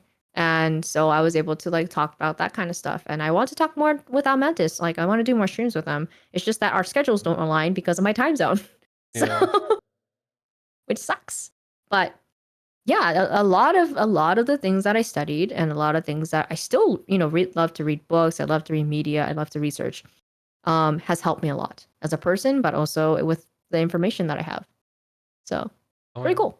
Researching is so fun. I like want to go back to university and finish my master's, but It's a lot of time. I finished mine in about like 3 years ish, but I had to write a thesis and everything. But like, yeah, masters is difficult. And then there are people telling me when am I gonna get my PhD, and I'm like, I don't have time for that right now.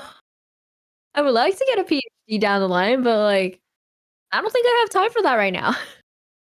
I feel And then similar. yeah, Sorry. no, go ahead. Oh, I feel similar about like went to school stuff. I like did a bit of a master's, but I had to drop it. I had to drop it because it's so expensive. Mm. Money is always a factor, and I've just been in a lucky position to be able to like finish my masters. It was really weird too. I finished my masters during COVID. Ooh, that's when I finished my bachelor's. Oh, well, what about it? Oh Sorry. no, I finished my bachelor's during COVID. Oh my god, so we were in the similar boat. Yeah. Did you have to take hybrid classes? Yeah, it was like so. It was so fucked up for me because for environmental science, you have to go out in the field and like do stuff. But I couldn't. Oh my But I god. couldn't do that. So yeah, we had to like do presentations in person. Like they wanted presentations in person. So like I had to do a lot of my presentations in person. The only time I was lucky enough to not have to do that was when I had to do my final thesis presentation, where normally people would be standing in front of them in person.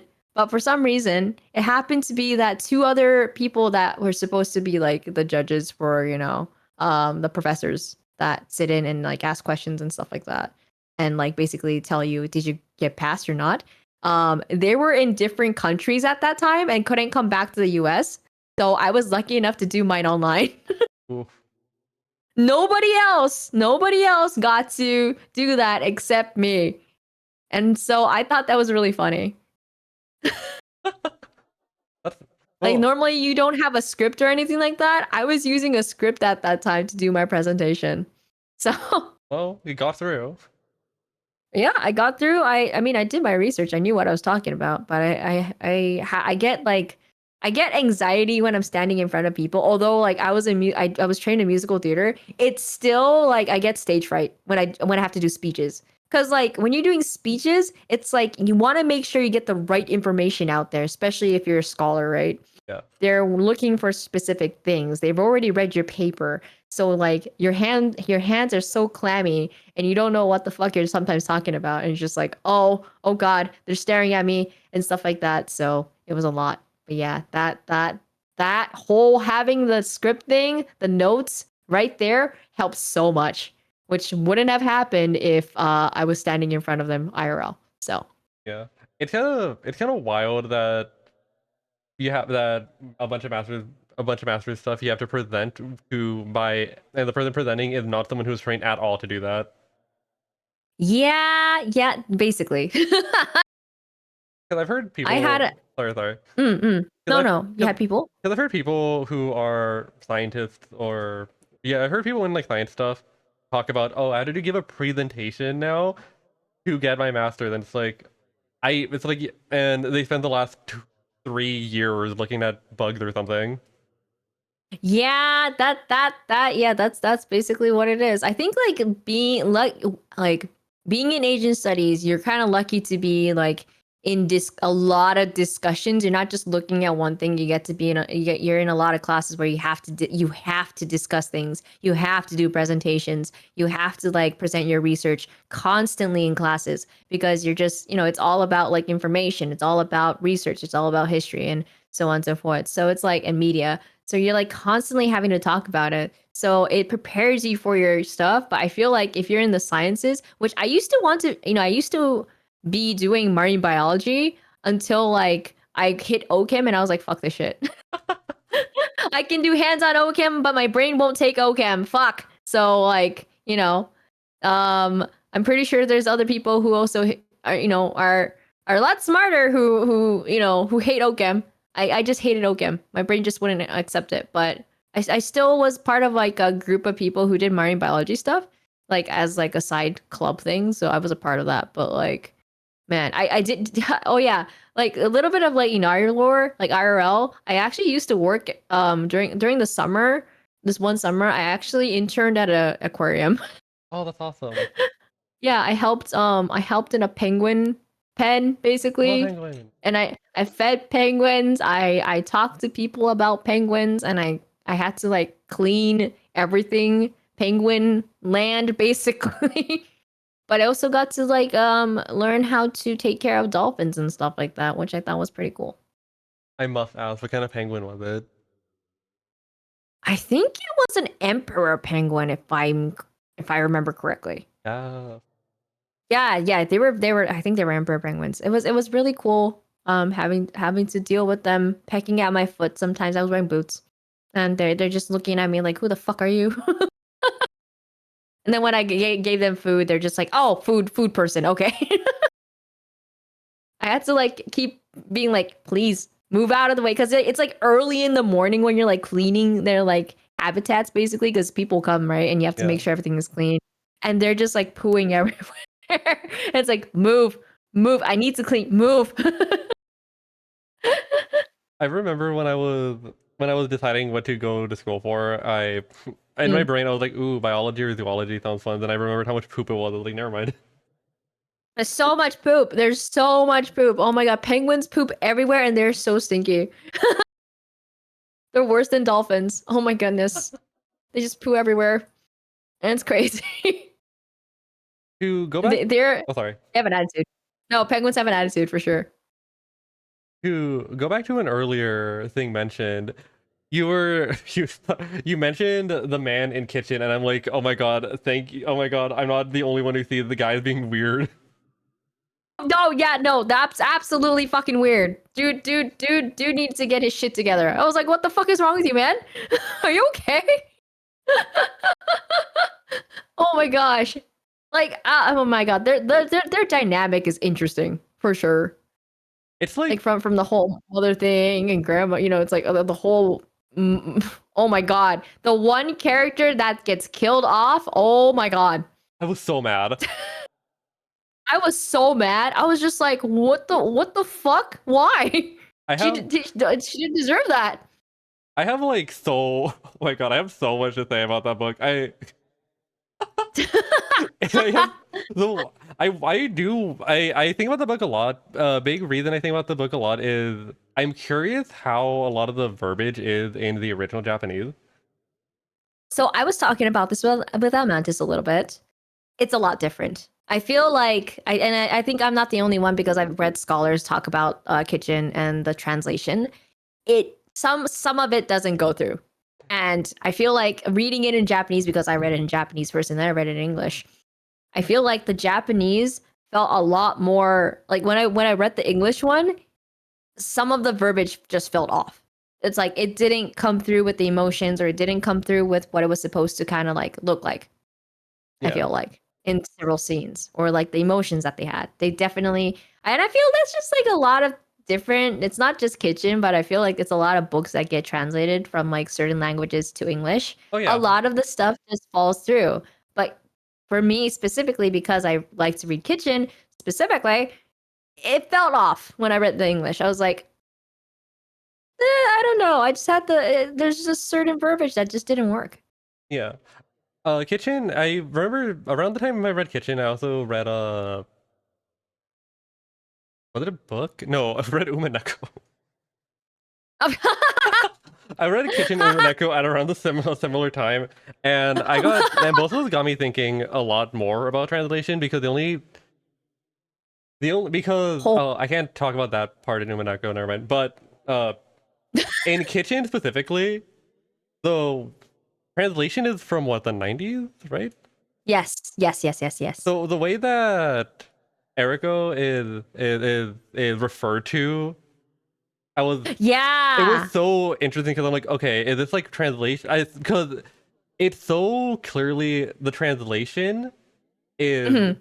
because the way things are referred to in Japanese are very different than how they would be in English, from what I've gathered. Mhm.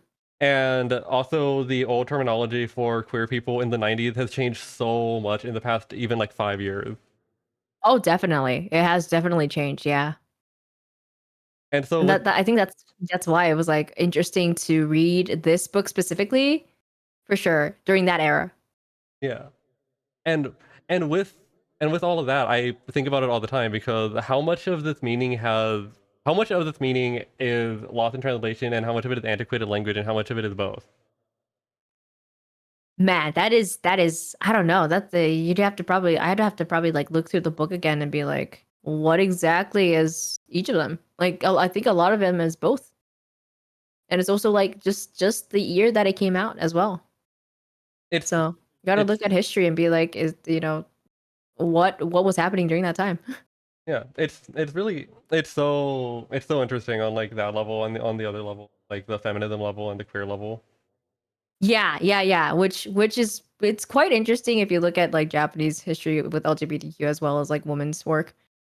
That's a whole lot of shit to open, by the way. I've been how do I say? I've been watching some old Japanese films, old queer Japanese films, Hmm. because my oomphy really likes Funeral Parade of Roses, and I was like, ooh. Oh, okay. And my friends have been like, oh, we need to watch Mishima. Yes, absolutely, yes. I agree. Yes. Because that is like such an interesting story. Oh yeah. It really is. I think a lot of people should definitely see it for sure. Who is Who is Oomph? this I oomph? wonder. I wonder. I wonder. What? Oh. No violence. Damn. No violence. No violence. The feminism There's enough and violence. queer culture around the world is like something I very, very much care. I feel like I'm the Same. sense I feel like I'm feeling like a guy at Central Park reading Sylvia Plath right now. But No, I get it. I'm I reading my completely understand that. reading my feminist literature book. Oh, no, for real. That's basically what it is. Oh yeah, My goodness. because it's like I being non-binary and also queer, it's like the intersections are everywhere. And Yeah, no, there really is. I was unaware that you had studied if that was one of your studies, and I'm like, ooh, Yeah. I have so many questions, so many things I want to talk about, but not now during the interview. Not during the interview, but probably someday. I just want book recommendations all the time. Oh my god. I have a lot. I have a lot. Oh my god. When after stream, give me some book recommendations. I like Okay. I like need more. Yeah, I will have to look in my book list because yeah, there's quite a lot that I can probably recommend We love depending on what you want. we love learning. We love learning, we love reading, we love learning. Wait, this is a But yeah, fun yeah.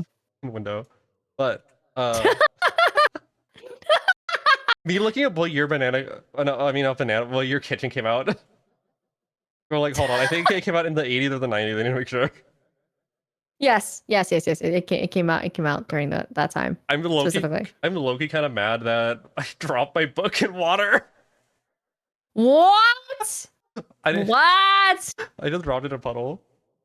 Wow, we have to drop Salad Forest now into a puddle of water now. We have to drop Forest into a dirty puddle of water now. Sorry, chat. Sorry, guys. As we often end up. But back to the interview Back to- question. Has there been a stream or streamer that has resonated with you specifically, or sorry, yeah, I'm not gonna ask both questions at once.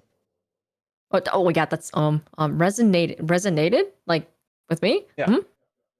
Oh, damn. Resonated with me.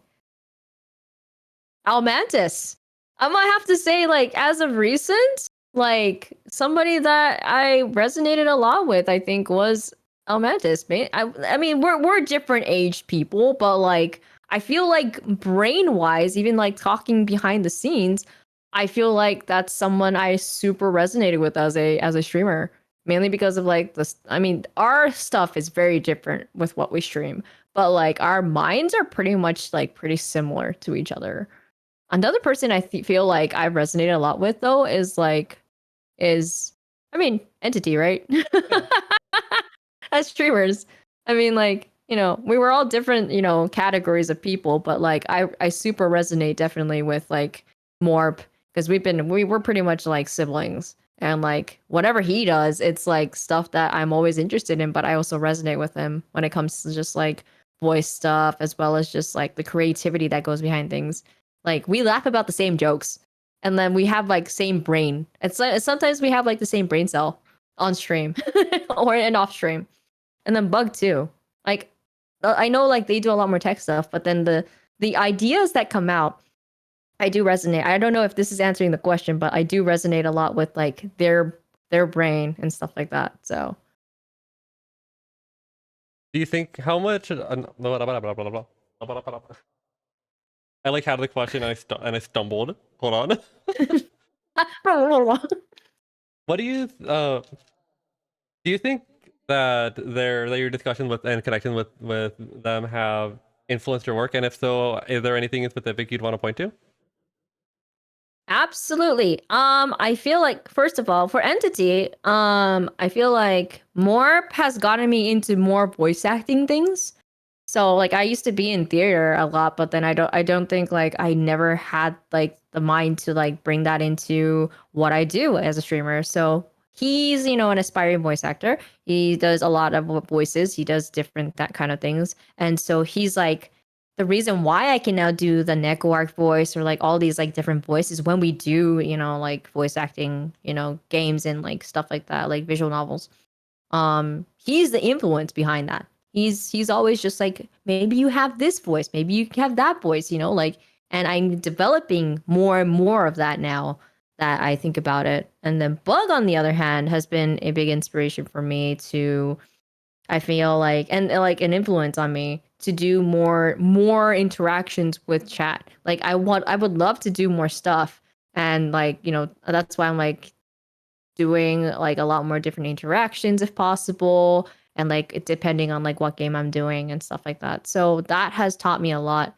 And I'm probably gonna move from Mix It Up to Sammy to do a lot more things once I get a proper PC. So You need Sammy assistance. I can also smile.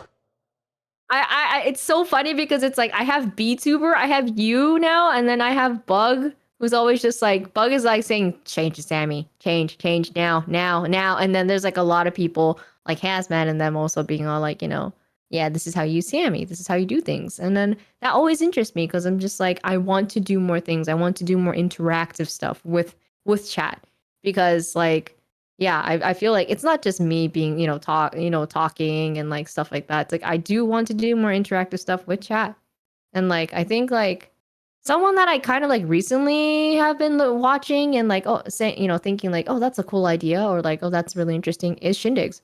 I feel like through other people I've like learned more about Shindigs more and more, The eternal and that's shindigs. kind of yeah. It's really funny. Like I've now like watched Shindigs like whenever he's like streaming or like he's on Twitter. I'm just like looking at his stuff and I'm just like oh that's cool. That's a cool thing to do. Like maybe I can do that someday when my laptop won't lag and I have a PC. But like making my own, like do something with another game or like do something that'll, do a lot of things on stream. So like that's something that like I'm always talking with Morp about. Like this will be a funny thing to do, So yeah, thanks, Shindigs. It's like the thing where inspirations come from everywhere, and even inspirations come everywhere, and no matter what you do, it's always going to be your own because you made it. Yeah, no, absolutely. And that's I think something that has like interested me and that's changed a lot. Like it has influenced me a lot. Like Almentis as well. Like that's a dude that I thought I would never like be doing a lot of more educational stuff or like talking like doing more hand cams. I didn't really think about that until like I looked at his stuff and I was like, he's doing calligraphy, he's doing this and that. I think I can do more stuff with it. Never puzzles though. Never again. I'm not ever doing a puzzle stream ever again. That was like a hand cam stream ever again. It took 12 hours to fix two puzzles. Fuck that shit. Never again. Is there anything you wish you had known or experienced earlier that you think would have had an impact on you? Ooh. That's difficult because like I don't know. I don't think there really is anything I wish I had known. Well, of course, like, I wish I had like met a lot more people much earlier in my like VTubing career. But like I don't really have that, I think.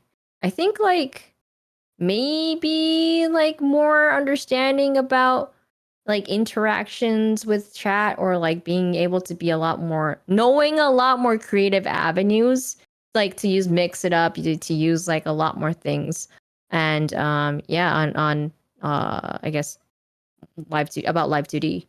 But other than that I feel like there's nothing there at the moment because it's always about a learning process for me. So it's just like, oh, I wish I had this maybe, but like I'm learning it now, so I can add to it, and I can grow as a person. I can grow as a streamer. So yeah, maybe more resources. Definitely more resources. I wish I had more resources back then. Now it's time. Oh, sorry. Yeah. Oh no, I don't know if that answered your question. Oh no, it does. Yeah. Now it's time to move on to the next section of the interview, which is the viewer question, which we don't have a visual graphic for because of the back rooms took away the visual graphics, so we're gonna have to play it by ear. Oh god. Unfortunate everyone. Sorry guys, it got eaten by the back rooms. Things happen, I'm in a hospital. I don't even know where I'm at right now, so. Oh, we should shoot the background to signify we're onto a new segment. Hold on. Oh, okay. Up, Whoa. Whoa. What the heck? What? Huh? Where are we? What is this? Seems we're in the lobby. Oh. Okay, we're in the lobby. We're in the lobby of the hospital? Yeah, I guess so. Huh. This is weird. I don't like this. There's too many stairs. You gotta go up somewhere. That's where I don't know what. Do hospitals have second floors? No, they do. They're like really big. Yeah, I'm pretty sure they have like a fourth floor, a fifth floor, or I'm not going up there. I don't know what creatures lie there. I think we need to Bug go. has their spies. No, I think we'll stay here. So, the first question is not playing. Was the Easter play the first time you met each other? What were your first impressions of each other? What? Well, From Archibald. was the Easter play the first time you met each other? What were your first impressions? Like me and Forrest? I'm assuming as much. Huh. I think so. I don't think I knew about. Well, I knew about Forrest through Bug, and I think I've watched several of their streams together through Bug. But I guess yeah, I did. I think the Easter play was the first time I ever got to actually meet Forrest and talk with them. Yeah. For sure. My first impression of Forrest, just like with any other creator, right, out there, was holy shit, this person is talented. But also, they're so goofy in like the best way possible. That was my first impression of you. But it's also, I think, because like I heard a lot from Bug about like you and like the others, that I'm just like, I already had a mental image of what kind of person you were. So so it didn't really surprise me when I first met you. I was like, oh yeah, this is exactly how Bug described them. My first impression. So there's that. My first impression of you was Bug. Well, like Bug talking about you and me being, oh, someone else in energy, and I thought you were like, I was like, oh, my first impression was you're really chill, and then on further. Hey. And then on further discussion, on further interaction, I'm like, wait, and Ari's also very like having fun and silly. I'm glad. I like fun stuff. I like being chill. And as I'm well, glad that's the impression I gave off. and as well as very, very talented, because I remember seeing a karaoke stream, I'm like, whoa. Thank you. I don't think of myself as a great singer, but I'm very happy when people enjoy me singing. I think everyone is. I don't think there's such thing as a bad singer. Yeah, no, I don't think there's such a thing as a bad singer. I think like people can. I was talking about this yesterday. I think like I feel like people can be better singers all the time. Like people have different levels of singing, and there's a thing called passion singing, as well as you can just be karaoke singing, and then there's professional singing, and you can always get to different heights depending on like what kind of singing coach you have, or like do you actually want to pursue stuff. So yeah, there's nothing. There's never a bad singer, I feel. Yeah. It's just, confidence level as well, though. I don't have much confidence in my singing, so. I think you're a fantastic singer. That's anything. Oh, thank you. Thank you. That's really nice of you to say. I think I was like, I think everyone is a good singer, and it's just depending on obviously not everyone has the ability to be the best soprano or anything like that. oh yeah. You can always Yeah, no, train absolutely. yourself. You can always train yourself, but there's so many different ways that you can go about singing, and you don't even have to practice that well if that's not what you're going for. If you're doing some bedroom pop stuff, you don't need to be the best singer if it fits the vibe. And if it's what you want to do, then like go for it. Exactly. If that's that's the vibe that you want to go with, and go for it. And if it fits, then it fits. And so like it's not a bad singer. It's just that's the vibe you're going with, Yeah. Yeah. I think that's great. And like also the whole punk thing, the whole punk scene as well, where it's like we're not going traditional, we're going completely different. Hell yeah. I love punk. I love emo. I love punk. So like it's great. I love it so much. I love emo music so much. I'm so annoying about it.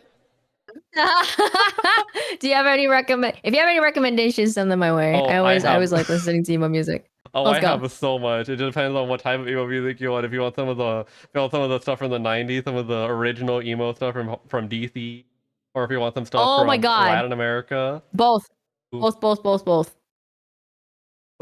All of them. But Send them my way. on to the next question before I start talking about emo music and the stream never ends. Stream is that I'm gonna be hostage. I'm gonna be kept hostage here. Oh no, like jams.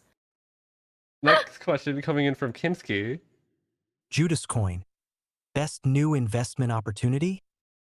No.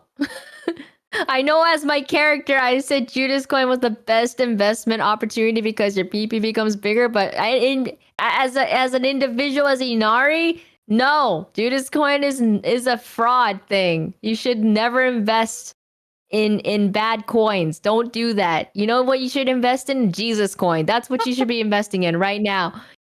Or you know what? Better yet, invest in Bug Coin. Bug Coin is the best one out there. Invest in that. That's the new investment opportunity. There you go. I feel a rug pull aura coming from Bug. Rug. Oh my god. You know what? That's so real. There's definitely gonna be a rug pull era where we just all buy Bug Coin, and then all of a sudden we get rug pulled, and like all your assets, everything will be taken away from you. Everything. House gone, money gone, assets gone, model gone. It's the future. Yeah, it's definitely the future. Much like the future of the question being the next question. I don't fucking know. Segue. Thoughts on Human Centipede, but in reverse? What? Reverse Thoughts on Human Centipede, but in reverse. That's basically just not a human centipede, right? What? Wait, what do you mean reverse? like mouth? Huh? Is it? Huh? I think that's just kissing. That's just kissing, though. And also, it won't be a centipede, though. It'll just stop at 2 people. Yeah, it'll be like a No? worm. Yeah, it'll be a worm. I think that's still a problem because you can't eat. True. There's no eating. There's no water. Well, How are you gonna wait, how are you gonna survive? isn't there eating with the human centipede? Yeah, but that's Not ideal. not ideal. It's not even food. I don't consider that food. Okay, well. We don't want to think about it. Oh my god, you know what I want to think about? The next question. If a chicken crossed the road, why would it cross the road? It would cross the road because it doesn't want to be Kentucky Fried Chicken Oh, shout out because it is so good in Japan. KFC everywhere else. Shout out KFC everywhere else but the US. I'm sorry. The US KFC is so fucking dry and bland. I don't know what the fuck is wrong with you, but it's not great. I'm sorry. Ooh, you get it dry? I get it wet. What? What? With no spice, and it's just bland. Fuck that shit. I'm sorry. Asian KFC is like 110 times better, even 1,000 times better than the US KFC. That's why I crossed the road. I wanted to be in a better place. Give me 1 second. I need to get water. Salad Forest is gone. Forest is gone, guys. It's just you and me. I'm just staring at you blankly, guys. Forrest has left the building. He's left me here in the lobby. Shout out Wetter Chicken, KFC, not KWC. Any is that a question, Archibald? You love blank staring? Let's go. Yeah, let's go. Man, is that a question that I need to answer right now? Anything to promote? Isn't that something that Forrest will ask later? Thank you for feeding me, Archibald. By the way, is there any food out here? I kind of need food. Do you guys have any snacks around that I can eat? Please? Morp didn't leave me any of his peanut butter or his stack of crackers. It's nowhere. I have old pizza? Wait, how old? Is it moldy? I don't want moldy pizza, guys. He's trying to get you to self-promote before he sends the hounds on you or something. I'm gonna wait for Forrest to maybe ask that question. But is it moldy? Is that tacos? Is that enchiladas? What is that? Cardboard heart, man. My teeth are gonna just be broken if I eat that. No thanks. I'm good. I know beggars can't be choosers, but I don't want dusty pizza. Is that a sandwich? Wait, how old is that sandwich? How old is that sandwich, guys? Is it like a day old? I'll take day old sandwich right now. Is the ham just made it? Oh my god, Archibald, you need to give me that, please, please send it to the back room somehow, to this hospital, to this lobby. I don't like being here. There's no food, and I'm hungry. Is there? So there's like ham, lettuce, tomato, cheese. I didn't even know those emotes existed, by the way.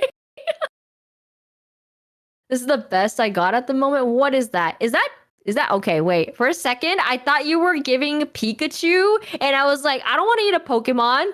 I know people who want to, do a Pokemon, but not cannibalize and eat Pokemon. My God, I know in the Pokemon world they eat Pokemon, and that's kind of crazy. You stole Morp's what? What is that? What is that? I don't understand. What is that? I see chicken. I see pizza. Again, how old is it? If it's just now, I'll take it. Archibald, I still don't have an answer for that. What is that?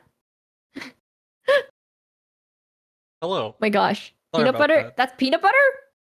You stole Morp's peanut butter? Give me back. Give me back the peanut butter, please. Thank you. What the fuck?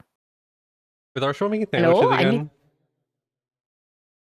Yes. Well, I asked everybody please send me food, and then Archibald is giving me sandwiches that they made, but they also stole peanut butter from Morp. So that's where the peanut butter went. The fuck? I didn't have to be here then. I could have just gone to your house. What the fuck? Peanut butter's so good. Peanut butter is so good. Did you know has Morp ever suggested to you to get peanut butter from this random ass website that has the most expensive peanut butter ever, to the point that he was trying to like get people to buy it, and it's about like $30 per peanut butter. But because it's like it has like jam and it has all these kind of like chocolate chips and stuff like that, like each peanut butter can has like different flavors and it has like different designs on them. And somebody bought like $90 worth of peanut butter because of him. Was it good? I don't know. I've never tried it, but apparently it was really good, to the point that they went back for more. So yeah, if you ever talk to him about peanut butter and a website, he will give that to you. Absolutely, he will try to recommend it, and he will like sell it to you, to the point that you will buy. $90 peanut butter with shipping, guys. That's kind of awesome. I would Yeah, that's crazy. I would kind of spend that much on sardines. Sardines? I like sardines. Oh my god, sardines? Sardines are so good. Oh my god. Wait, what? Oh my god. Wait, what's your favorite sardine? My favorite sardine? Wait, what do you mean by favorite sardine? Like a dish? Like can. Can? Japanese sardines. Ooh. Japanese canned sardines. Is there a Yeah, specific they're- brand or flavor? Specific brand. There's a specific kind of like sardine brand that they sell in Japan that just hits different. It's a little bit salty, but it's not too salty for me. It's actually really good. Not much sodium. I don't like sodium. Well, canned. So yeah, there's that. I want to try. All sardine is salty. I want to try so many Well- sardines.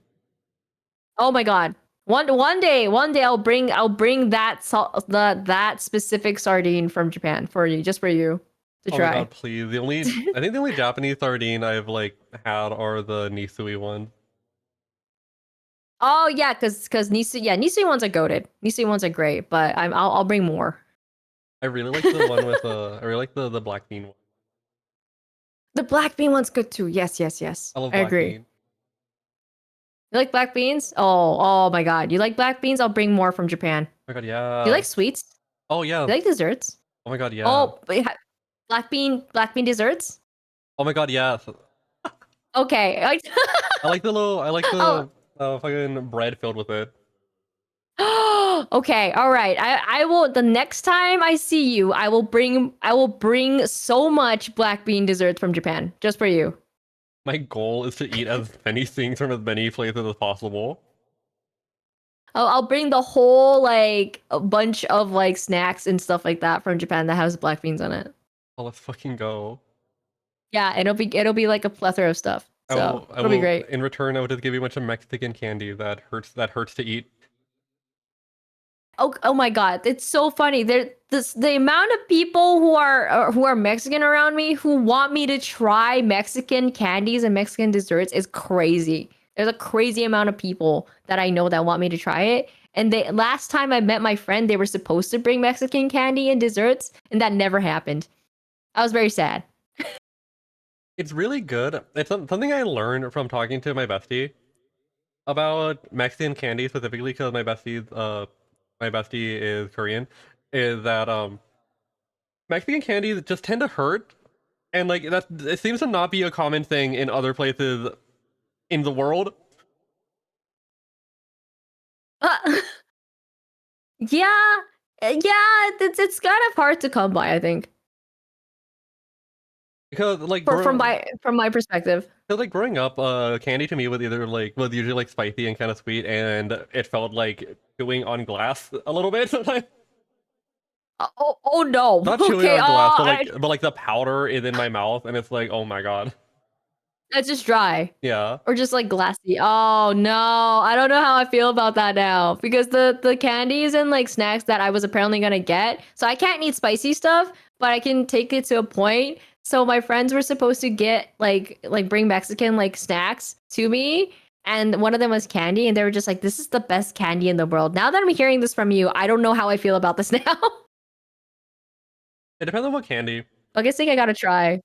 Because if I were to give you like my favorite Mexican candy, I'd probably give you like Polporindo, which is a tamarind candy, or a mazapan, Ooh. which is a peanut candy. Oh, masapan I've tried. Masapan is great. So good. I love masapan. Yeah, it's actually really good. I remember I remember when I was a child, my grandma would like give them to me all the time. They're like a little treat. I see. Or we would get them at like the swap meet for like a quarter or something. Ah, yeah. I've eaten that before. It's actually really good. Yes. On the other end of things, I also really like candy called Lemon 7, which is like citric acid and like sugar in a packet, and you just eat it. Oh, is it like the lemon heads? Is it kind of like that, or is it like a powder version of that? Oh, it's just straight up powder. Oh. It's just a packet of powder. Just straight up powder. Do you like put it in drinks or something? Do you just like, or do you just straight up eat it? Well, what I would do as a kid I would put it on my hand, and then I would just lick my hand. And just lick it, I'm guessing. You're able to put it on Oh. things? Oh. Well, Oh. I've never had it like that, Oh. so I don't believe you, Bug. I did something from like this. I did something similar with Pocari Sweat, right? Oh yeah. Yeah, Pocari Sweat has a powder version of it. Mm. And I used to like as a kid, I used to open the packets and then put it on my hand and then lick it as if it was a snack. So I totally understand you. I totally get that. You can just put powders on things. Yeah, you just put powders on things, and sometimes you just lick it off your hand. That's kind of the way that it goes. You don't have to put it on anything. You just put it on your hand. I think it's- yeah. low key like licking the Pocari Sweat powder more than drinking the Pocari Sweat. Wait, why? Why? Wait, I want to know why. I just think it tastes better. I guess like you get the Pocari Sweat taste a lot stronger when it's powder form than it is water form, and that's probably the reason why. I was addicted to that shit when I was a kid. That's probably the reason why. I don't do that anymore, but It's just like I didn't it's a know drug. I didn't know there was Pocari Sweat powder till one of my friends like bought it. I was like, wait a second. Yeah, so some people to this day who have never tried Pocari Sweat, whenever I say, "Oh yeah, I'm drinking Pocari Sweat right now," they're just like, "The fuck? What is Pocari Sweat?" I'm like, "It's just dude, it's just a sports drink, like Gatorade, but just liquid, just goodness, Gatorade-esque. not much sugar." Do you like Gatorade? It's always been too sweet for me. Yeah, I think that's the reason why I prefer like Pocari Sweat or Aquarius to like Gatorade. I don't like Gatorade. It's not great. I remember I really liked Gatorade for like a bit when I was in my freshman year of college, because I was really I think I was just dehydrated. You're so real for that. I would also get Gatorade because I was like super dehydrated. Because it's like, who wants to drink water? You know, nobody wants to drink normal water. They want to drink Gatorade. So like, and they would like readily have Gatorade in like the student lounges that I went to. So like, I would just grab a Gatorade, like pay like what, like 50 cents or something like that, and be like, okay, I'm grabbing this, Oh my god, and yeah. like I would just drink the Gatorade. Because Yeah, no, I get that. because it's like, why would I want to buy water? Exactly. Why would you want to buy water when there's already flavored water called Gatorade and like that tastes better? So like and it like pumps you up. So it's like I'm just gonna get this. I don't think what my like beverage of choice was. I think it was just like in Arizona when I was in college though. Usually, Oh my god. I was in Hawaii, so ooh, yeah. For my master's in BA. I just am. I've been like permanently in like SoCal, so I've just have like the Arizona is just there everywhere. Arizona tea. Oh yeah. I think like Hawaii specifically has a lot of Asian countries and stuff like that, in like one melting pot. So like we had a lot of different options, but for some reason everybody either went for Gatorade or Arizona tea, because that's all that's kind of all they had at at the student lounges, or else you had to go all the way to the cafeteria to get some kind of like other tea. And I was just like, I'm good. It was either that or Itoen like tea. But it's just like at that time, like I didn't really want to like drink tea. I wanted something sugary. Yeah. So I went straight for Gatorade. Nowadays I'm just like, okay, tea. But like when I was a college freshman, I was like, I need the sugar. I need something to keep me going. When I was in when I was in college, there was also Itoen was also an option, but I never got it because it was like slightly more than just getting in Arizona. Even though I like it, Ooh, I'm wait. just like I don't want to pay an Mhm. extra like $2. Oh yeah, no, definitely pay that extra money. You want to save it. Yeah, you just use it for something else. And that's something else with usually getting like fries. Oh my god. I did the same thing. I got fries. I got like anything else that I could that was a lot cheaper, and just get it from the cafeteria and just bring it back with me. That's so real. That's a bit too real for me. Like, okay, my meal when I was in community college was I would walk down Mhm. the street to the gas station. I would get in Arizona a cup of Shin ramen and a bag of Cheetos. Oh my god. Oh my god. We had a cafeteria, so I would go there, but like, and they would have like they would serve meals and shit. But like when I was in my college year, I was like, I'll just get like the easiest thing possible because I'm like full-time student, just doing all like saving away a lot of my shit. I'm like, I don't have time to be eating right now. So I would just get like one slice of pizza and then like one drink, like which is Gatorade, and then just go back home and study. That was just constant, just like maybe like a little salad. That's about it. Like anything else, I was just like, I don't have interest. And then like towards like my senior year, I was like, okay, I'm fully gonna use the cafeteria because I have more time. But college, like freshman year, oh my god, it was just pizza and Gatorade Oh my god, and wait. energy drinks, specifically Monster. Oh my god, Ariana, you reminded me. In my second year of college, there was like a bakery next to my campus like opened up. It was a Taiwanese bakery.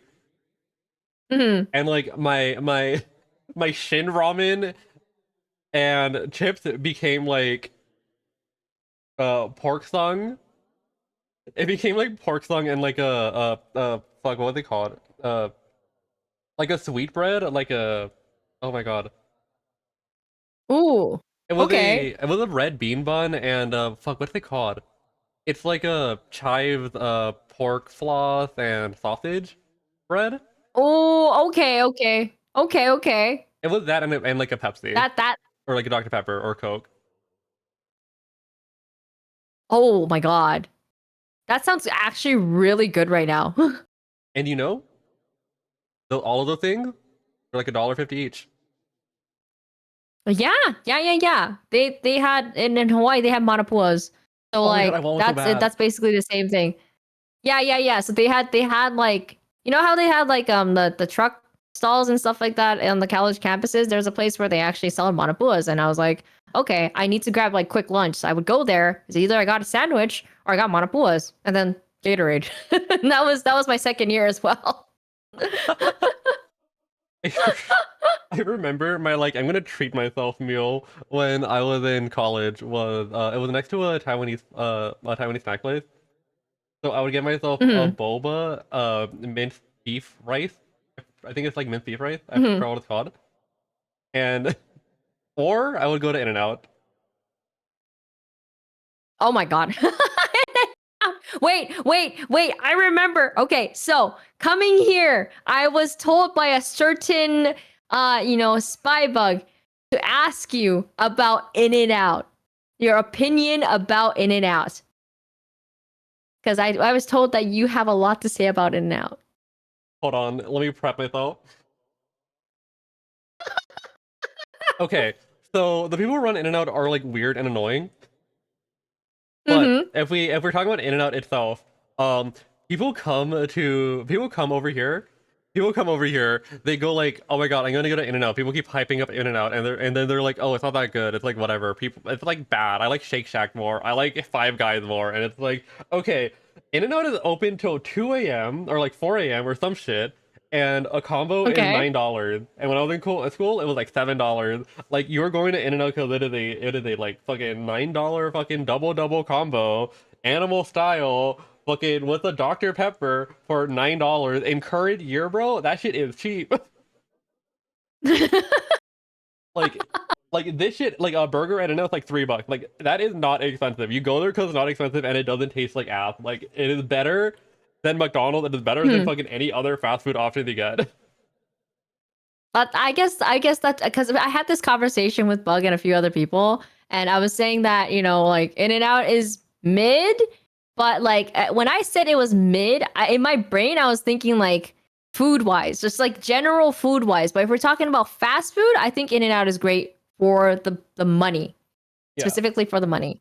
I don't think In and Out is like super like out there great, but and I think that's because like there's specific burgers that I've eaten that like just trump that. But cost wise, as fast food specifically, I feel like In and Out is the best out of all of them. Though not the burger, but the animal fries are top notch, and that is a 10 out of 10 for me. True. Like Yeah. I Yeah, if we're talking about fries, holy shit, that blows everything else out of the water. the fries are so divisive, but like the In-N-Out thing is if you're out like you go there because it's cheap. You go there because it's cheap, Mhm. it's open, and it's consistent. You know what it's gonna taste like. It's not gonna be bad because it's gonna taste the same as it does in like Los Angeles. It's gonna taste in like fucking like I don't know, San Jose. Yeah. I wish I'd gone to an In-N-Out. Like although I did go to a place where it had smash burgers. Rooftop Tuna took me to one. That was like the best burger I have ever eaten in my whole life. Little smash But burger. oh yeah, the smash burger there that we went to, I don't know, I forgot the restaurant name, but that was such a good burger and fries, and like the shake there was so fucking good. I would go to San Jose just to go back to that place unless they have like other chains. The Off guy, yeah. Next off guy, yeah, we're all going there. dude. I remember the last meal I had at Akai was me telling Prawn like we need to eat a burger. We keep talking and about burgers and we need a burger. oh my god, In and Out, my gosh, I want But to go to In and Out again. I want the animal fries. but yeah, that's my In-N-Out. That's my In-N-Out take where it's like fine. It's like consistently like 6, 7 out of 10 food. If you're It's true though. if you're expecting like 8 and above, like go to a restaurant. Yeah, go to a restaurant. If you want proper food, that's why I'm saying it's mid. But like if we're talking about like super fast food and super cheap, In and Out is great. Yeah. I agree with that. And people are like comparing it to Five Guys, and it's like you don't go to Five Guys costs like $20 for like two Five Guy fries. costs a lot. It is like expensive fast food, and if you're not looking for that, Five Guys is not for you. Though the shakes are great.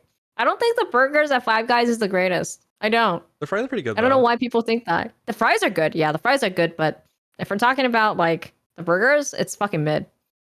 Yeah, but the fries are good.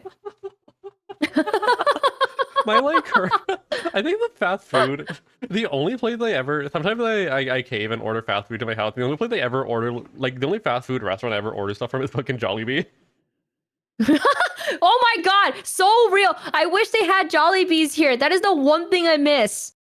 Because I lived in the US for about 10 years, right? The one thing that one of my Filipino friends introduced me to was Jollibees. That changed the whole game for me for fried chicken. I could never go back to anything other than like, you know, maybe Japanese KFC. I can never go back to anything else except for Korean fried chicken and Jollibees. That my friend told me this hack where you take off the skin of the chicken, you get gravy, you get rice, and you get the gravy, you get rice, right? You stuff the rice in the skin, and then you dip it in the sauce, and you basically like cut open the, you know, all the chicken and stuff like that, and you eat it together. It is the best combination ever. It is fucking heaven. Oh my god, you get it. You get it.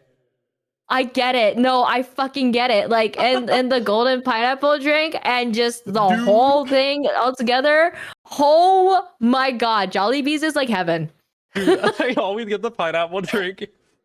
Me too. I always get the pineapple drink with the whole like, you know, like set and stuff like that. I can't eat spicy, so I get the regular one. But I get it. Like Jollibees is like a fucking game changer in the chicken business. My my Jollibee is always gets the follow buck with a 2 pieces of spicy fried chicken and the pineapple. Oh my god. No, I'm with you on that. Except for the spicy part, but that's only because my stomach doesn't agree with spicy. Oh, unfortunate but understandable. I think I'm the same way, but I sometimes just ignore it. I can't do it. Oh my I'm god. glad there's other people who like Jollibees. I love Jollibee. I love the spaghetti. The spaghetti is an acquired taste, I feel like, for some people, but it's pretty good. It's pretty good. I didn't like it at first, but then I had it. Now I've like had so much Filipino spaghetti. Where when I don't have Filipino spaghetti, it tastes kind of weird to me now. I think like I'm fine with like not having it, but like I think it's pretty good. But we need to go to My the focus is always on the chicken. Oh, next question. Sorry. next question before we keep talking about Jollibee forever. 'Cause I will talk about Jollibee for hours. Same. Is Intidia going to become the next shoujo? Interpret this question as you please. That's a crazy question. Who asked that? Archibald. I don't know. Interpret the question as you please. No. It's not gonna be the next fucking Bishoujo. What the heck? It's not gonna be. Huh?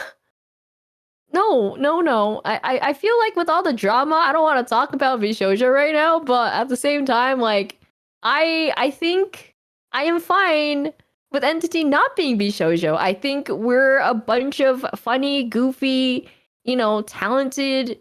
Well, the other two are talented. I'm here to just support things and be chill and stuff like that. But like, you know, we're not Bishoujo. We will never be Bishoujo, especially with the things that are happening now. Fuck that.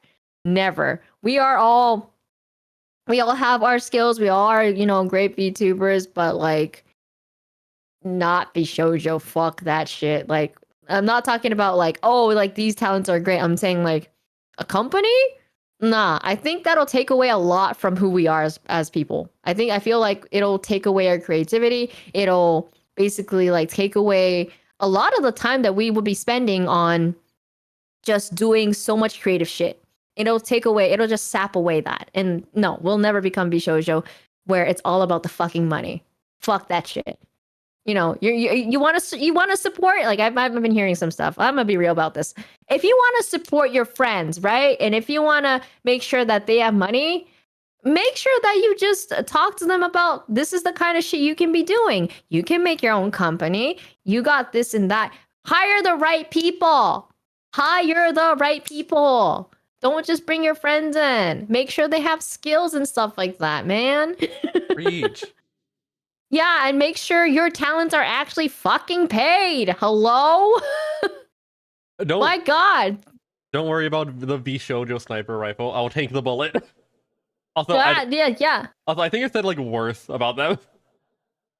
Oh, okay. Yeah. Well, you know what? Like, openly speaking, like that is such bad. That's super bad malpractice of like business. And like, you should never, ever, ever. This is the reason why when you bring in friends to work and to work with you, you have to make sure they have the skills. They're not just playing around. They're not gonna, they should be doing the work that they're given. It's so stupid that this whole thing even went down because one person couldn't keep their fucking money, financial shit all together and had the worst business plan ever and didn't think talent first when it's supposed to be talent first. Fuck that shit. I don't care if like anybody sees this. It's that because I've worked not in VTubing, but like I work for like people, for partners, for clients, so on and so forth. Like, and I also worked in a law firm before for a year. So looking at this whole thing, it's a whole fucking stupid ass shenanigan that should have never happened to people. And I feel so bad for Iron Mouse and all the talents and all the people who were going to be talents because it is so stupid to what happened. That thing would have never happened if this one person didn't fuck up the whole system and thought talent first. That is my opinion. Go off. It like talent first and like exploit it is so common for people to take advantage of their workers, especially in the entertainment industry, and it's like, oh, it's happening again in VTuber world because why does this keep happening? Yeah, and it's just that their heart was not in the right place. And even though, like a lot of other people were saying, like, that dude, Gunrun, was a nice person, in person, you can be nice and you can be stupid at the same time. And he made the most stupidest decisions ever. And hence why it became like this. He didn't want to take, the responsibility, his whole letter that he put out, for fucking. Like, what's going on? What? How did you not know that was for charity? How did you not know that any of this shit was happening? This was your own doing. Take fucking responsibility for it. You would have looked better if you had taken responsibility for everything and actually faced the facts that you fucked up at the end of the day. So, it's like, why lie? Why tell a bold-faced lie that you won't be able to hide at the end of the day? And why would you embezzle so much money to the point that you fuck up every single other person in your company? Stupid. It's so easy not to embezzle money. Oh my god, I have embezzling. Oh, I can't talk about this on stream though. I have things like I have inside, not insider information, but I have information that I think you would be interested in hearing after. I'll listen to it after. Not on stream, but like my basic opinion is, common sense, people. If you're gonna make a company filled with talent first, then you want to put the talent first, and you want to know where your financial is, and like not be bringing in friends that are not gonna care about those talents or the company that you're running. Don't do that. Yeah, like, like if you're running a company, don't stop exploiting your workers. Simple as. Yeah. Just because they're kind of nice on the surface doesn't mean that they might not be scheming something. And, but which is really unfortunate because there's a lot of kind and nice people out there who are actually super nice and kind and actually think about things. This person's not one of them. Yeah. So you just got to be cautious about people sometimes in any kind of entertainment business. I've seen like similar things happen to different people in entertainment businesses as well. So like I wasn't surprised when it came out, but when it happened, I was like, oh shit, that's fucking crazy, Like what the fuck? Speaking of collaborators, I would like to send out a shout out to the person who's made the Inari control possible, my friend. Shout out my friend Mike, who programmed the whole thing here.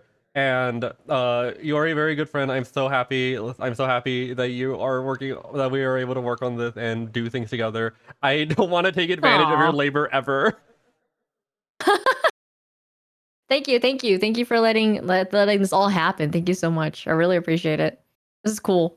I promise I will not My- embezzle money. Promise to be a good friend, wink wonk. If I embezzle Promise money, to- I'll give it to you. Oh my god, that is crazy. My god. But next question Okay. before we both start yelling on labor. Can you dunk a basketball? Can I dunk a basketball? You know what's funny? I actually used to play basketball, and when I was in high school, I think like middle school, high school, and my nickname from my coach used to be called Elmer, like the Elmer glue, because my feet would be stuck on the fucking ground whenever I have to like like pass the ball and shit like that. Like I wouldn't move. I would just stay there and like like dribble and then pass the ball. And for some reason, because I was short and I would just like stay there, they call me Elmer. So yeah, I would basically I can probably dunk a basketball if somebody carried me up there. I don't think I can dunk a basketball, but I used to play basketball a lot. Were you good? Well, I was basically like, I was a player, but like I don't think I was good at it, but I was definitely good at passing the ball and being short, helped a lot with like maneuvering the ball to other people. Ball was not life. Theater was life for me, if anything. Shout out to theater. There Yeah, should shout out be to theater. there should be like a VTuber theater stream, like Jesus about Didn't we do one? yeah, about like Jesus. That'd be crazy. Oh, Jesus? You think they'll ever do That's that? yeah. Didn't we already do that? Maybe. Did we accomplish that? Did we? Maybe. Next question. hmm Please rank the Fallout Boy albums best to worst. What the fuck kind of question? I'd have to pull up the Fall Out Boy albums. Wait a minute. I haven't answered to Best this to- immediately. Okay, so if we're talking about the main ones, right? We're talking about the main ones that I kind of have grown up with. What they didn't hear the question. It's please rank the Fall Out Boy albums best to worst. Right. I think from my Archibald, this is a very hard question. Just looking at the main albums, I would be looking at just From Under the Cork Tree, Folia, dude, this is not in ranking. Save Rock and Roll, Infinity on High, Take This to Your Grave, American Beauty. Those are singles. But shoot. This is hard. Shoot. If you had given me like album names, that would have probably helped a lot more. But Cause they're what?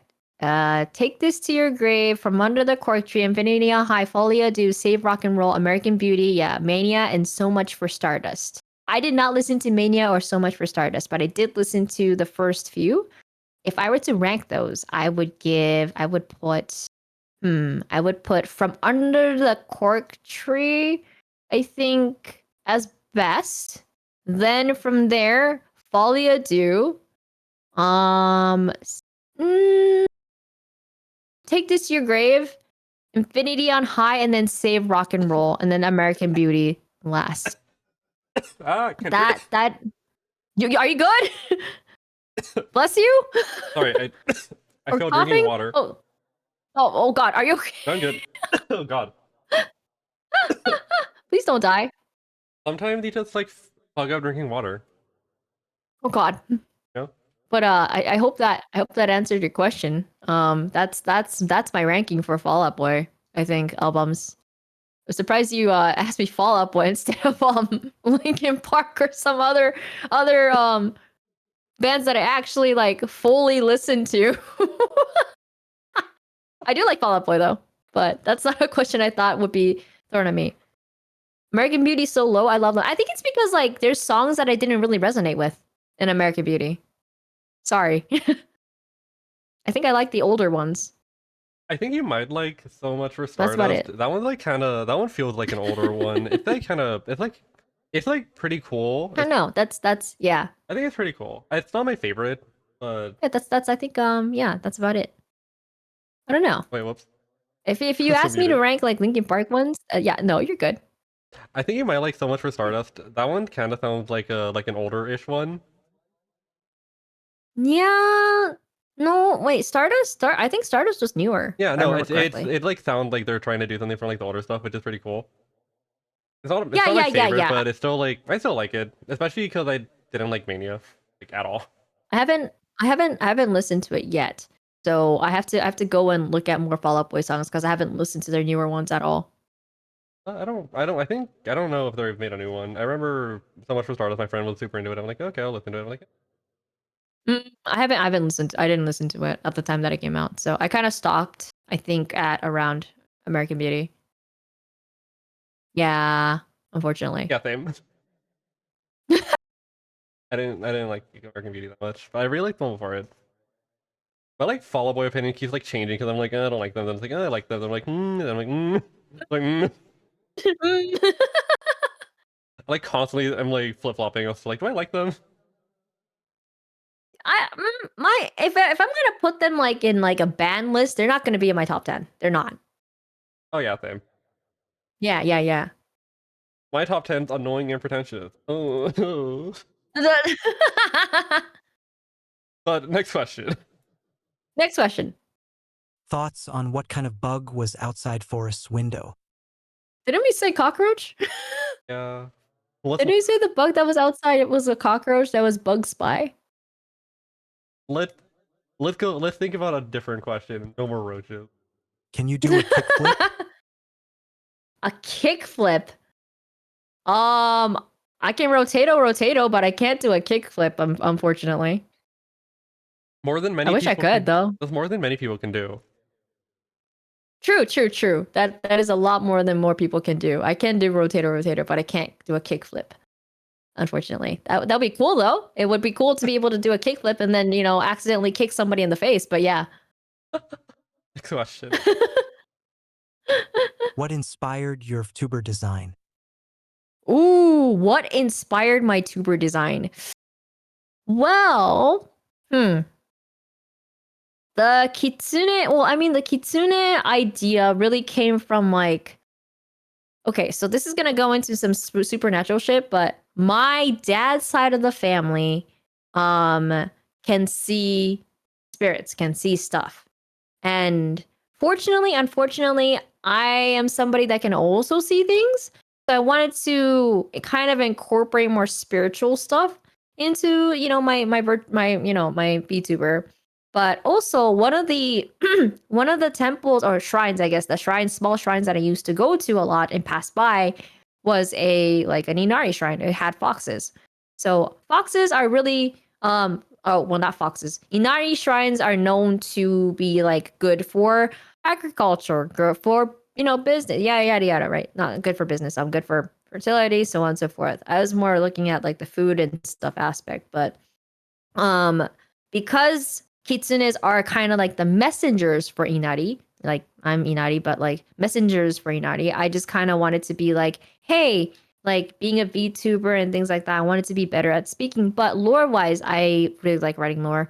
But lore-wise, I wanted it to be like a messenger of sorts as a fox who can like speak about different things, who can like do different things, who can shapeshift into different things, so you can be molded and like change different ways. So that's why I picked the kitsune, but spiritual kitsune. And then the outfit itself, I have two different outfits.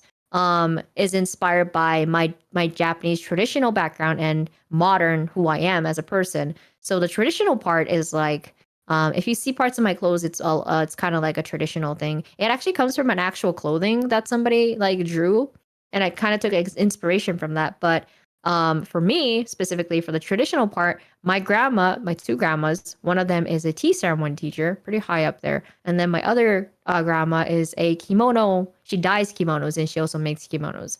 So that part of me kind of was like the traditional Japanese that I kind of grew up with as well, doing tea ceremony. and learning about that and having Japanese traditional arts around me like constantly. And then the other part was just, the modern, business, a modern self, because like, I went to an international school. This is like, like open information that I talk about. I went to the US and like I'm more of a global person when it comes to, international relations and things like that. So I wanted to kind of bring that into my design. And that's kind of how Inari Reichu's VTuber model came to be. And the mask is kind of like a lore, a nod to a little bit of my lore stuff, because technically I have two souls in me. One is supposed to be my brother, who was a QB, and then he sacrificed himself. And there's the fox mask. He's supposed to be a part of me. And so, like, someday I want to get a model that is just the fox mask with a male, like body, just a floating mask, but it talks. Someday. That's kind of like the idea that I have. Yeah, you will get there and you will have the best model ever. Yeah, I hope so. That'd be really cool to have, though. That's something like an idea that I've been just like tinkering around. Once, I'm a lot more like bigger, have the money to do so. That's the kind of like secondary model I would want to have. It's always cool to hear how people got to their model. Yeah, I always find it interesting. Seeing, hearing what people like talk about, like when they're models, like and stuff like that. How about you? Well, hold on. Do I give the brand safe version or the other version? I don't know. Whichever one you want to talk about. I I'll say the brand unsafe version. I would like mad at someone and I was like mad at someone. No, this is not a gooner. This is not a gooner story. I was like pissed off at someone and and they really liked a pool toy character, and I'm like, I can make one better, so I'm gonna make one. I was like, wait, this is so cute. I like this. I'm gonna do that now. I like how your character came from, how your VTuber model just came from anger. Just to get back at someone. That's actually funny. What the fuck? This is the brand unsafe one. What's the brand safe one? I'm interested. I think they're neat. I just like Marge Simpson holding the potato. I just think they're neat because like I saw like furry pool toy characters a lot, and a lot of them are like people want them bad. like very goonery, and I was like, I want to make one that's like see. cute and not goonery. like- I get the vibe. I get the vibe, yeah. And I was like, okay, I can just like do this and not like, get big and round. And Big and round. I still don't have the get big and round situation. I just have the dressing up as people from random music video situation. Yes, you also, I think, have the same shirt as Eric, right? If I Oh. remember correctly.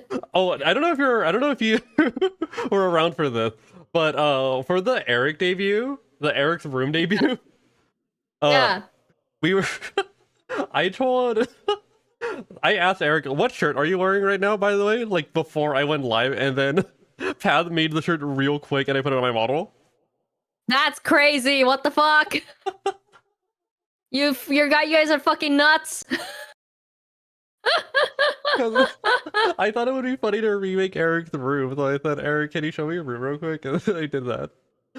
That's insane. Well, that's insanity. What the fuck? And now people don't want to show me their rooms because they know I'll just make it in Blender. Oh my god. Okay. All right. No. I'm good. I mean, I'll make people's VTuber room, not their real room. The only reason I did Eric's room is because he streams from it. Right. Yeah. I've seen Eric's streams before. I could have done his whole house. That's kind of scary. He gave a house tour. I'm like, wait. Wait a minute. I can make this right now. But I didn't, and I think that's good. Thank God. Everybody would have known every nook and cranny, and they would have been like, Eric, we know where everything is. Yeah. I hope you're happy. But yeah, my character came out of because I also thought it would be really cute to have like a pool toy character could go over water to be wearing a raincoat and not liking being wet. Aw, okay, yeah, I can see that. That's really cute. And then the raincoat was too hard. It just kind of became a hoodie. It was like it was like a weird design process because I was like, oh, it'd be cute if it was like wearing a raincoat, and also because I like Toho a lot, I was like, I like Nazarin's fucking wind veins, and like I want to hold the wind veins. Oh my god, Toho Project. The whole project. Toho Project. Yes, yes, yes. I love Toho so much. I grew up with that. Oh my god, same, same, same. I grew up with the music, I grew up with the games. Like I was bad at them, but yeah, I totally grew up with those for sure. It was like wild to me being super into it like in 2008 2009 ish, because I was 8 years old. I Ah, didn't know fucking Japanese at all, but I was like really into the thing, so I'd go on Nico Nico Doga and look at shit. I'm like, I don't know what it means, but I oh, like the girls. did I tell you that I used to sing on Nico Nico Doga? You did not. Yeah, I used to make like English covers of Vocaloids and put it on Nico Nico Doga It's a and then fucking appear go. in people's live streams. Well, who was your favorite producer back then? Ooh, Hachi. Hachi was Ooh, definitely a go-to producer that I went to, and I think like I not I mean in my own things, like in my own lyrics, I translated his Japanese lyrics to English and then I made my own covers. So yeah, I think that's why I like Hachi a lot. I'm so happy he's That was like my go-to producer. such a big guy now. Yeah, Kenshi Onizu. Yeah, I'm so happy. Like I feel like he's thriving in his own world now. Like he's able to be more out there, which is great. From the era, my favorites were also Hachi, and my other favorite was Wawaka. Rest in peace. Oh, Wowaka. Oh, rest in peace, man. Man. Yeah, Wowaka was definitely someone I would go to as well. I was like, oh yeah, these are really cool songs. These are really good songs. And then I found out he passed away. I'm like, what the fuck? So sad. That's so sad. So sad. Yeah. Such a young age too. One of my biggest influences for like a lot of things. Oh yeah? Yeah? But we'll get into that later on. Because Okay. I am very much into music. I do like making music on some level, and I really like other stuff is produced. I just haven't made music in a long time. Ah, I see, I see, I see. I don't make music, but I used to like tinker around with like stuff for sure here and there. So VTuber band is coming soon. Next question. VTuber bands, hey yo. Do you care me? That was from Bug. Do you carry me? Yes, I carry you. Of course, you're part of entity. Of course, I carry you, Bug. Like, I think I kind of have to carry you, or else you're gonna like I'm gonna be like transported somewhere else that I have no clue where I am, and I'm gonna be left behind, and that scares me. And then there's gonna be a bunch of bugs that I just cannot deal with. So I'm good. Next question. Next question. What inspired you to start tubing?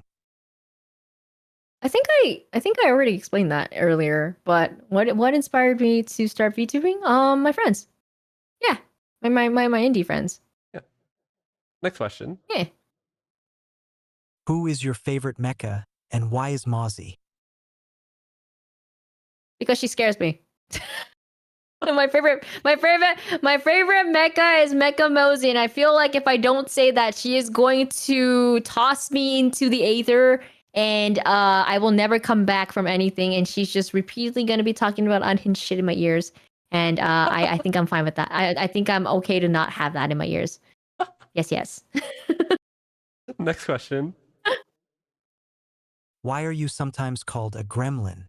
I've watched your collabs for the last year and you're always the mother of the group keeping people sizo.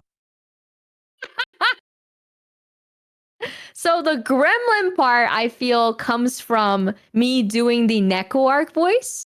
You know, the hello. You know, that voice. I feel like it's from that. You know, sometimes the gremlin comes from that voice specifically. And sometimes I know I don't know why you're calling me the mother of the group, because I'm like I don't think I'm the mother of the group. I'm just that older sister that just keeps making sure everybody is in line. But I also feel like I'm just somebody that is way too say so for a lot of people, that when unhinged shit happens, I'm just left there standing like, what the fuck is going on? Like, you know how like everything is just burning around you and it's like, I'm fine. That's me. I'm just sitting there like, yeah, I'm fine. I'm okay with this. That's me. But yeah, the gremlin part basically comes from the this voice, you know. But also it's because like I feel like I have some murderous intent sometimes at points, and I'm just like talking in a very very scary tone. So that's where my gremlin part comes. Also, I like throwing cheese at people, so I think that's basically where it's. We have had cheese wars with me and my friends, like on like I think there was like a collab where all our Fugis had cheese on our faces. Um just because we like throwing cheese at each other. And then there's just a constant DMs and like constant funniness of just throwing cheese. So yeah, or throwing potatoes, throwing cheese, just being gremlins. That's kind of where that gremlin comes from. Not gonna lie, if I had known this cheat, if I had known the cheat thing earlier, I would have had a heat thing where clicking would have thrown cheese. Well, the next time we collab, that'll be there. Next question. Name an anime. Name an anime? Helsing. All right, next question. Forrest wants to sing but never does. What tips do you have for them? Leave me What kind of alone, question is this? Archibald. Oh my god. I don't know. I mean, I think it depends on like. Do you sing? That's my first question. Yeah, but I don't do it publicly. I remember at I karaoke, see. at the karaoke at off guy, I was like going. Oh my god, I wasn't there to see it, but I would love to see you sing. Hi,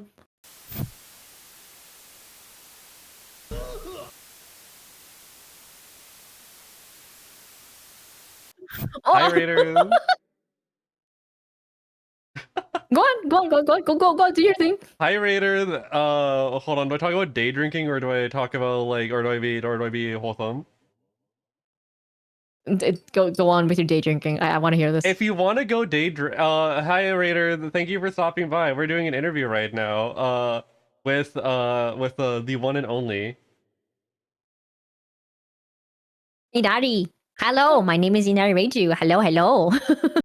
You know, I realized you can't see me moving my hand. You're just like, and I'm like,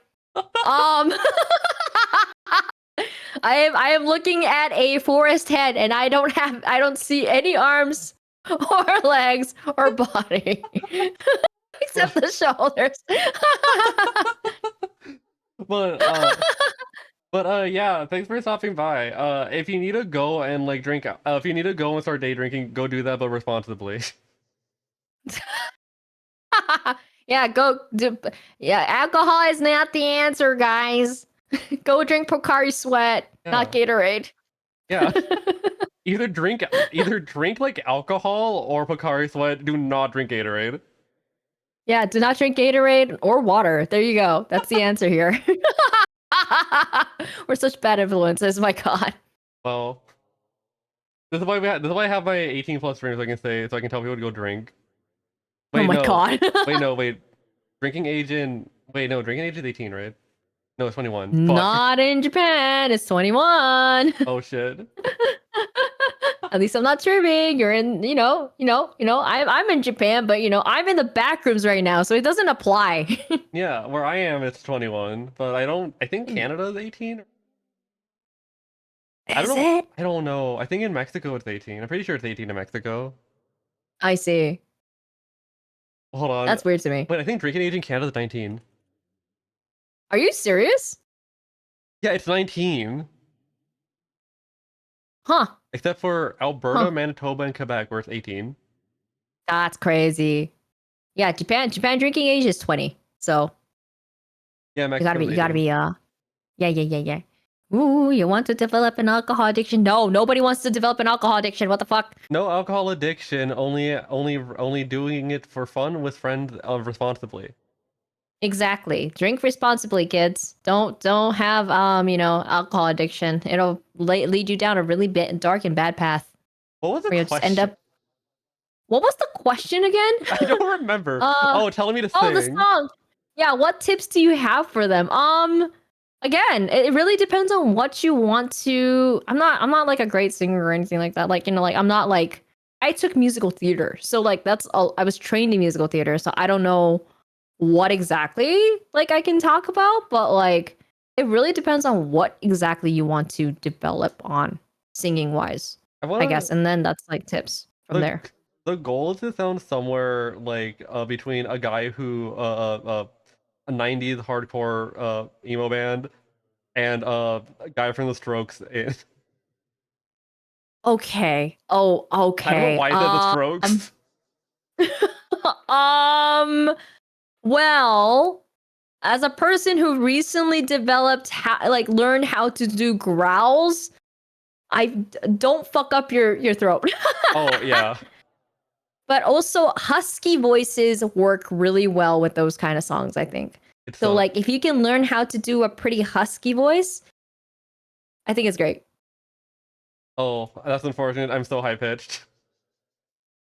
Oh god. Well, if it's high pitch, right, then you can still do husky high pitch. You can still do, and I think that's a very unique voice. Like I think you don't have to go too low, but if you like think of like it's a bit different. But like if you think about Amy Winehouse, and if you like put that several high pitches up, that's I think you, and I think that still works. Oh wait, sorry. I don't mean like sing high pitch. I'm saying my voice doesn't go that low. I'm like. Oh yeah, Amy Winehouse. Then there you go. I love her. Yeah, I love her too. And her voice isn't like that low. It's a pretty good range. And I think like if you're going to want that kind of voice to sing like those kind of songs, then Amy Winehouse would probably be a good place to like pick up from. Well, trying to practice singing for Archibald. Archibald wants me to sing for him. I guess I have to do it just for Archibald again. Just for Archibald, and I'll just be on the sidelines in the walls, just listening. Next question. Smile. Next question. Firstly, congrats on the 2-year affiliate anniversary. Secondly, Thank you. Any good books about your profession for a layman? Fiction, non-fiction, historical, etc. Profession. Like which like in international relations or translation? I work as a translator and then also like profession. Oh, like I mean, we're not talking about like education wise, so I'm just trying to think like books. There's a lot. Oh, man, area of study. As much as like this is like more known, it's not too niche. It's not at all niche. If you are interested in like specific books that I kind of like, I would read Murakami Haruki books because those are very interesting to read. And his world is very interesting as well. So if you're going to go for a layman, go with Murakami Haruki first because that's kind of where the door opens to a lot of like Japanese, I think like reading that's much more easier for the global audience. And then if you're more interested from there, I would read other books like Kitchen and stuff like that. But that's just my recommendation. What's your favorite book of his? Kafka. Kafka on the Shore. I have that. I still haven't read it. I like desperately. Oh yeah, please read that book. It is good. Yeah. Books about translation would be good too. Oh, that's a whole different beast on itself because I didn't read books to translate. Yeah, I speak both languages, so I don't have any books about translation. I'm sorry. But yeah, Kafka on the Shore is a good book to read. I think that the translation for Murakami Haruki books are good. So even if you read it in English, it will come across just as much as the Japanese ones. The ones I've read have been like very impactful and very, very good. He has a way with words. He makes like He crazy ass does. metaphors. Yeah, no, it's great. And I think it helps a lot that, you know, he himself kind of has this like weird mind and I really like it. So definitely read Murakami Haruki. Yeah, books. I'm also like a sucker for anything that's like magical realist. Oh, my god. Yeah, me too. I'm a person that likes to read like those kind of books, but I also like to read mystery books in Japanese. Oh Like my god. Japanese mystery books. I've been I like Sherlock Holmes, but there's a lot of Japanese mystery books that I like to go to the mystery section, see what's out there right now, and buy it and read it. Oh my god, I love mystery books. I like want I like Loki want to learn Japanese just so I can read a bunch of mystery books. There are pretty good ones out there that I can recommend, though. It's again, it's in Japanese. So I don't know if there's like literal translations of it because like they're niche, right? They sell it in Japan. So like I live in Japan. I can read Japanese, so like I can just go to the bookstore and pick one up. But I will try to see if any of the books that I have read have been translated into because there's a pretty interesting book that I like to read specifically about this. It's a fucked up version of Alice in Wonderland but it's like there's all these like shenanigans that happen. And there's like death and like all this kind of stuff. But it's a mystery basically. It's like and that's basically who killed Alice. What's the name of it? Who killed Alice? Aris Oh, okay. Sugoroshi. Yeah. The only It's a really good book. I think the only Japanese mystery book I've read is Decagon House Murder. Okay, yeah, that one's good too. I was gonna I know. I because it was like recently translated. I'm like, ooh, I like these books. Mm-mm-mm. I think one series that I used to read that became a anime as well, or was it a manga? It was an anime. Was no manga. It was Yakumo. It was Ooh, more. It was mystery, but also like what is it? It's a little bit more spiritual, but like that was a good read, and it turned into a manga. The manga was okay. It was like pretty faithful to the book, but the book I think was translated into English. I'll try to find it, but that one was a pretty good like psychological mystery kind of like spiritual book that I read. It's fiction. It's fiction. this is So making me want to actually start like VTuber book club. VTuber book club? Yeah, you definitely maybe want to speak with Almantis because I think he's an expert in like figuring out book clubs. I remember trying to do a book club with my friend, and like I think the books. I don't remember what books we read. I think it was. I know we did. Oh, what books were it? What did we do? It was Roadside Picnic and Ooh, okay. oh my god, what's the name of the other book? It's the Kurt Vonnegut, Cat's Cradle. Oh, okay. I've read some of it. I haven't read the whole thing, but I would love to finish it. I love Cat's Cradle. There was another book, but I forgot what it was. We're gonna do Mm. Crime and Punishment, I think. Ooh, okay. That sounds fun. I was told I need to read the Bible first. Yeah. I agree. Don't know shit about Christianity.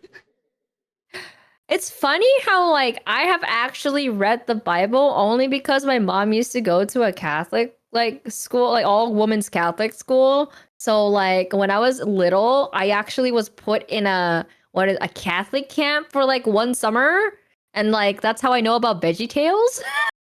And I had to kind of read the Bible, so I kind of know about the Bible, not the whole thing, but like that helped me with reading Crime and Punishment and a lot of different other things, like the Da Vinci Code and shit like that. That helped me a lot.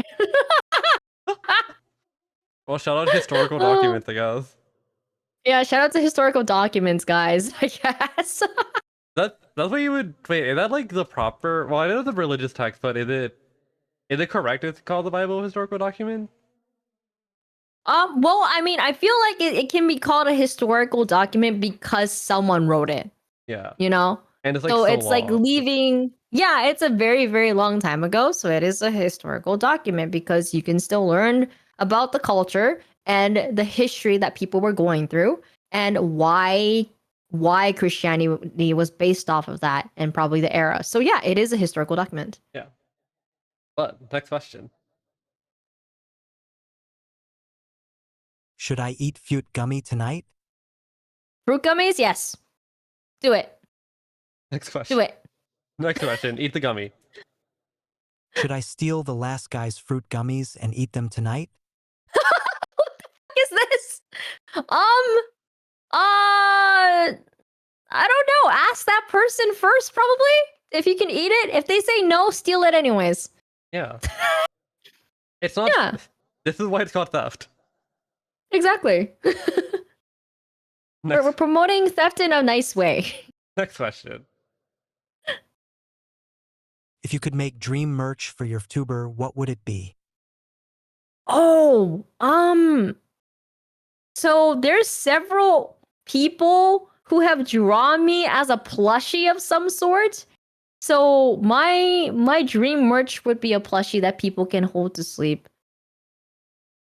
Oh, that's Not a dakimakura. I'm saying like, a comfort, like small plushie that would just sit next to her, like, you can hug to sleep and if you feel like comfortable. I don't know. I hug a plushie to sleep. So yeah. same.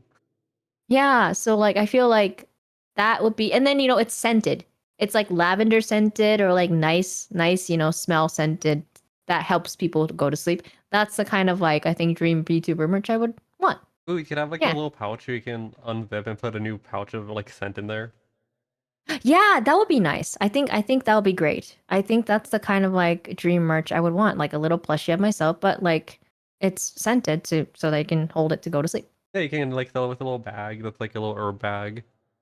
Yeah. And it's like properly, like you can just like, there's a shop for that and something like that, Now I'm just like imagining, no, just imagining like filling what do they call it? Like the broth bag that you make to make broth. It's like a tea Oh, bag and they put like star oh. anise or like stuff in. Yeah. Okay, I know exactly what you're talking about. Yes. The mesh bags. Yes. Yeah. Yeah. You just put like whatever scented smell you want in there, and then like the dry herbs, and just put it in the mesh bag, and then put it like you just unzip the like the plushie, and then put it in there, and then zip it back up. Yeah. You can like take out the herb bag from the plushie, make soup, and then put it back in. It's midnight. It's a midnight snack. You can hide midnight snacks in there. It's a soup. You can take soup from a plushie. You can put rock sugar in there. Oh my god! You can make rock sugar. You can just make rock sugar and eat it as a midnight snack from the plushie. Oh my god, I love rock sugar. That's it. Just has a compartment to put stuff. Do not use it for lube purposes, but put stuff in it. Well, I don't think you can use it for inappropriate purposes if it's a mesh bag with herbs. That's true. I hope people don't do weird shit with it. Please don't. If they do, they're gonna get like herb attacked. Yeah, they will get herb attack. I hope you accidentally have poison ivy in your bag. Be cursed to that. Next question. Top 3 burger. Top 3 burger? Like, wait, what are we talking about here? Like fast food, or are we talking about like burger in general? I'm gonna say burger in general. Burger in general. Huh. That one smash burger we ate during Offkai is number 1 on my list. Second would be dude,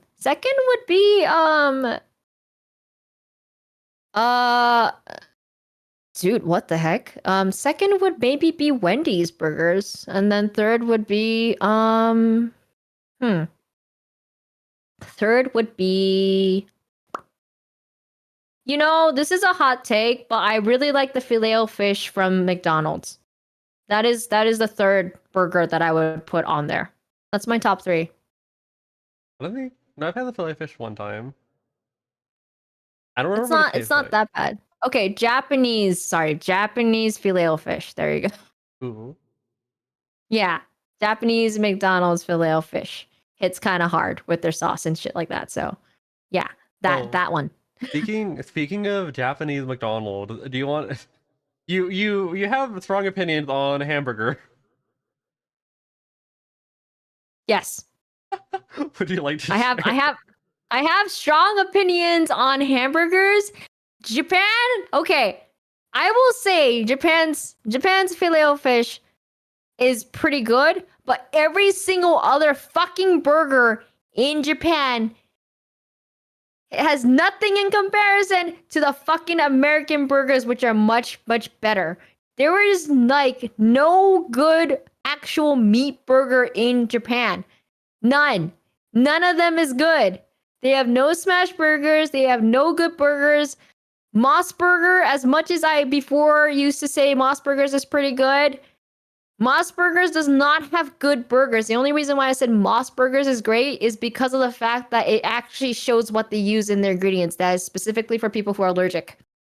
Ooh. The only thing I get now from them is their not fried chicken. Their chicken nugget and hot dog. Don't get a burger from them, it is shit. But the only burger I will advocate for here in Japan is the Otsukimi burgers that they have in the fall season, where they have like the round egg, the burger, the melted cheese, and then like just bun with lettuce. That is it. But that egg is so cooked to perfection in different locations. That is the only burger I will advocate for in Japan, other than the filet o fish. Other than that, Japanese burgers is shitty as fuck. And I am Japanese, and I've lived here most of my life, apart from the time that I was in the US. Not great. That is my hot take. And I know there's other people who would agree with me. So People hate burgers. People hate burgers for where they hey, I gave my top 3 burgers. They do not exist here except for the filet o fish, because fish is great here. And that is all I will say. Yeah, it's just funny how many people have like shared some similar sentiment to me. Oh my god. It's true, that's why. But next question. Is Inari really 6 feet 5 inches? Okay. Is this a bug question? It's a bug question. Inari, the model, the VTuber, is 6'5". Me, IRL, is 5'4". There you go. That's nothing new. I've talked about this before.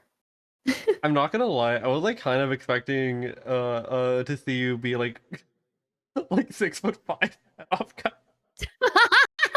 I don't know why people thought, like, whenever I talk about, like, you know, my height, people apparently thought that I was gonna be much taller than they thought I was. And then when I came, they were just like, "You're so short." I'm like, I've said that I'm short. I did tell you guys I'm short. So I don't know why people thought that I was taller. I thought that was funny. Okay, so I remember someone off I said that you were like nearby, and I was just like looking for someone who was really tall, and I couldn't find you. Oh my god. My jacket almost hit the floor. That's how short I am. 5'4" is pretty average for Japan, like, you know, for like US people. I think US women and Japanese women. A lot of Japanese women are much shorter. Even men, they're much shorter than me. So I'm technically taller than a lot of Japanese people. But yeah, everybody looked like giants to me at Offguy. Everybody else was taller than me, except for like a few people. So Next question. my god. Next question. Would you say you could beat a 5th grader? Like in knowledge? With a stick. Yeah. With a stick? No. Okay. I feel like I like to take care of kids, and like, you know, I don't want it to sound weird, but like I used to like mentor kids and when I was in high school. So like kids who would be having a lot of trouble in like with their education and stuff like that. There was a mentor program at my school, and us as seniors, we would take care of the kids and like, you know, talk to them, see, you know, if there's any like problems at home and stuff like that, listen to them. So like I actually like kids. Like I like actually like spending time with kids and like, talking with them, getting to know them and help them out if there's trouble at home because I grew up kind of having a lot of problems with my family. So like yeah, like would I be able to beat a fifth grader like, with a stick? No. But would I be able to beat a fifth grader in knowledge? Maybe if I remember most of my education. If it's Well, any science question, I'm fucked. you're very educated. I guess. Yeah. I know a lot of people who are a lot more educated like Amantis, but like I know there are specific things that I'm a lot more educated in than other people. So thank you. Yeah, everyone like it's impossible for anyone to know everything, but everyone knows what they know. You know? Yeah, exactly. Yeah, I think that Almantis, I was talking to Almantis about this, and he was just like, but you have knowledge that, I told him, I feel like I was the dumbest person in the room when I was at Almantis's, Airbnb. But he's just like, you're not the dumbest person in the room just because you don't understand things. It's more that you also have your knowledge. Not anybody in that room could have talked about Hawaiian studies. I'm like, that's true. So there's that. Yeah. It's like it's the whole thing, especially when you're it's when you're faced with something that you haven't really put that much thought into or have been exposed to at all. It feels like, Hmm. oh, I this is like not I'm not here. I like know nothing. But same can go the other way where you like Amantis said about you and Hawaiian studies. No one, Hmm. if you were like in a room with other people who knew, then the situation would be on someone else. Yeah, exactly. Exactly. I agree. And the more you know, the more you know that you don't know. Hmm. Because I don't think I am I also don't think I am a very well educated person. I don't think I know anything, but people tell me that I am. I'm like, oh, okay, I guess. It's true though. It's like you will always be thirsting for knowledge and about a lot of things if you want to know. And like just because you know things doesn't mean that's the end of the road. But if you know about those things and other people don't know about it, you have that knowledge. So, everybody I feel like is smart in their own way, you know. Yeah, like everyone, Mhm. whenever you talk to someone, they're coming from a completely different background, completely different set of knowledge, completely different background. Mhm. And the good thing about learning is that you can learn from literally anyone. Yeah, you can learn from anything, anybody, if you want to learn about that knowledge, you can learn from anybody in general. Like I learned a lot from you. I learned a lot from Bug. I learned a lot from a lot of people about things I didn't know. Probably because like even if I lived in the US for 10 years, most of the time I was living in Japan. And even if there's like a lot of different countries around me, there's definitely things that I didn't know about the US. There's definitely things that I didn't know about different, cultures, people and stuff like that. So it's always interesting to learn about and talk to people, you know? So Yeah, then I get to know more people and then get to understand them and be like, "Oh, you're super cool," or like, "Oh, I didn't know you had that kind of background." So it's really nice. yeah. I lived US my entire life. I go to Mexico. I went to Mexico very Mhm. frequently growing up.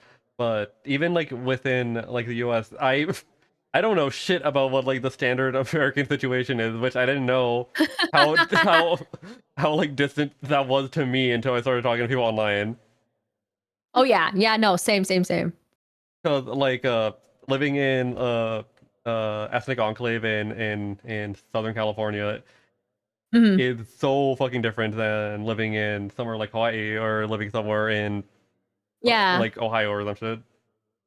it's a completely different thing, and like you get to learn a lot of different cultures. Like I think being in Hawaii really helped me with my Asian studies because there was so much Asians around me.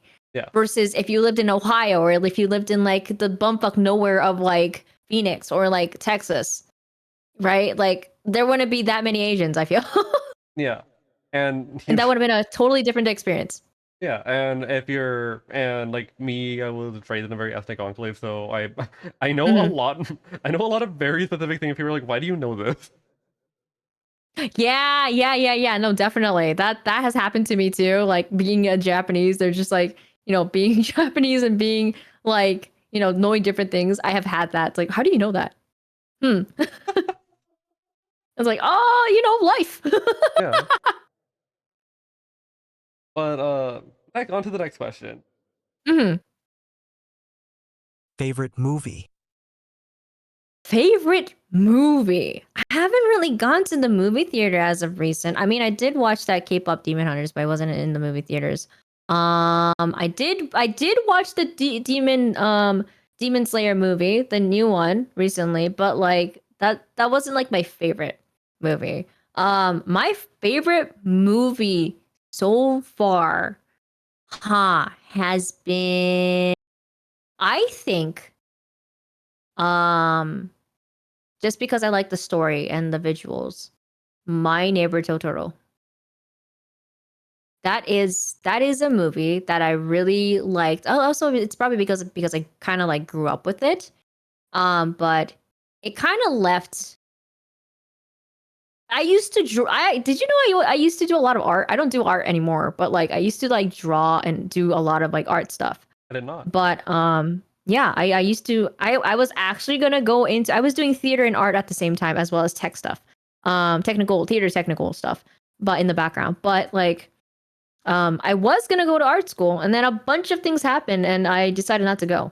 But yeah, I was supposed to go to France for art school my stuff, God. but a lot of shit, yeah, but a lot of shit happened. I was more like a, like a still life person, so like it's not like animation, but like when I watched, I think My Neighbor Totoro, and like getting to know Hayao Miyazaki's world, because like, and that this was like kind of in like college as well, because I was doing like Asian studies, pop culture, of course, Miyazaki films come up a lot.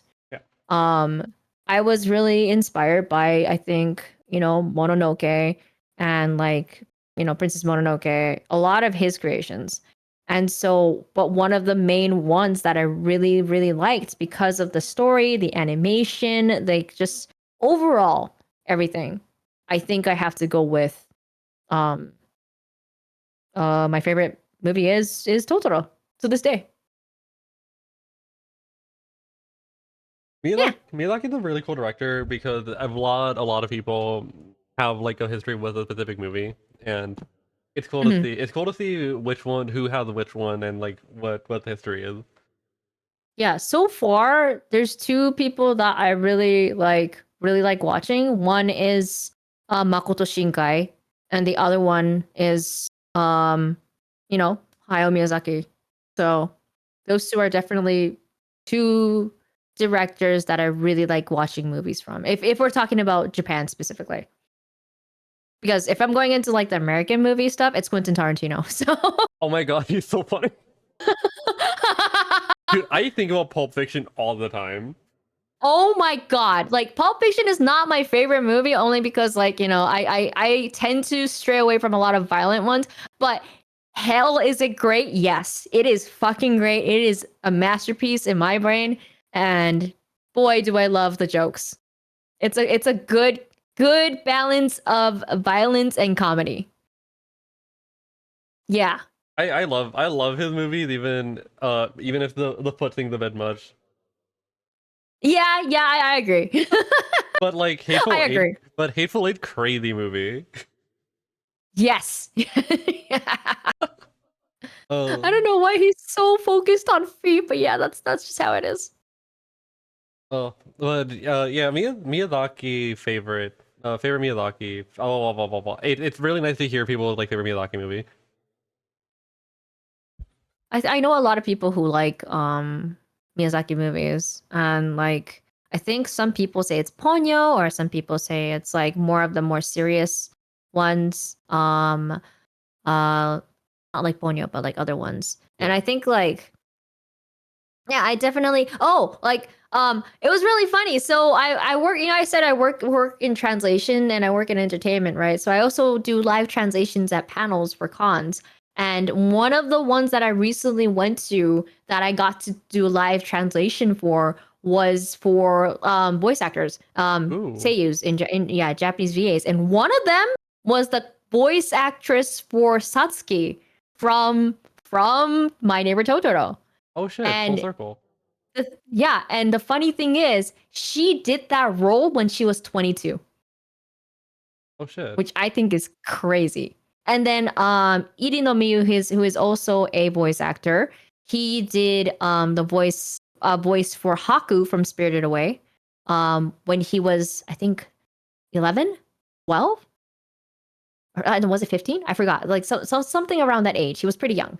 And he had just started doing voice acting, and it was really cool because they had a panel together. They were talking about Ghibli and Ghibli movies that they were both in, and yeah, that was a whole different experience learning about how they came about because they were so young, right? And then Satsuki is this little girl, and then she's 22, so she has to figure out how to do all these voices. And Irino-san, who just was kind of like fresh as a child actor and stuff like that, playing this big role, he was just like, I had to learn a lot of things real quick because I didn't have those experiences. So like, I don't know. I think a lot of things for some reason, as of recent, have been tied to Ghibli. So my favorite movie being Totoro, and then having to have met the voice actress who, voiced Satsuki was a whole different experience on its own. That's awesome. Yeah. That's so crazy. It's really fun when it's really cool when like circle moments happen like that. Yeah, that was definitely a full circle moment for me. I was just like, oh shit, like this is the voice actress for Satsuki. I mean, she does a lot of voices, of course, but like she's here. She's a legend, and I'm like, oh shit. So like I can translate for her. That's great. Yeah. Next question. Mm-hmm. Favorite Creed song? Luke. What? Luke.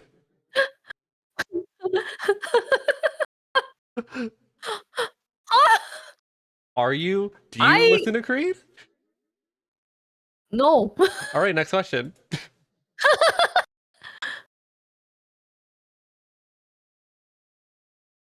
Where to go? Uh-oh. Rank Uh-oh. Linkin Park albums. We already did this. What wait, no, we did Fall Out Boy. Oh, whoops. Sorry, rank Linkin Park album. Go. Linkin Park albums. All right. Okay. Oh boy. Oof.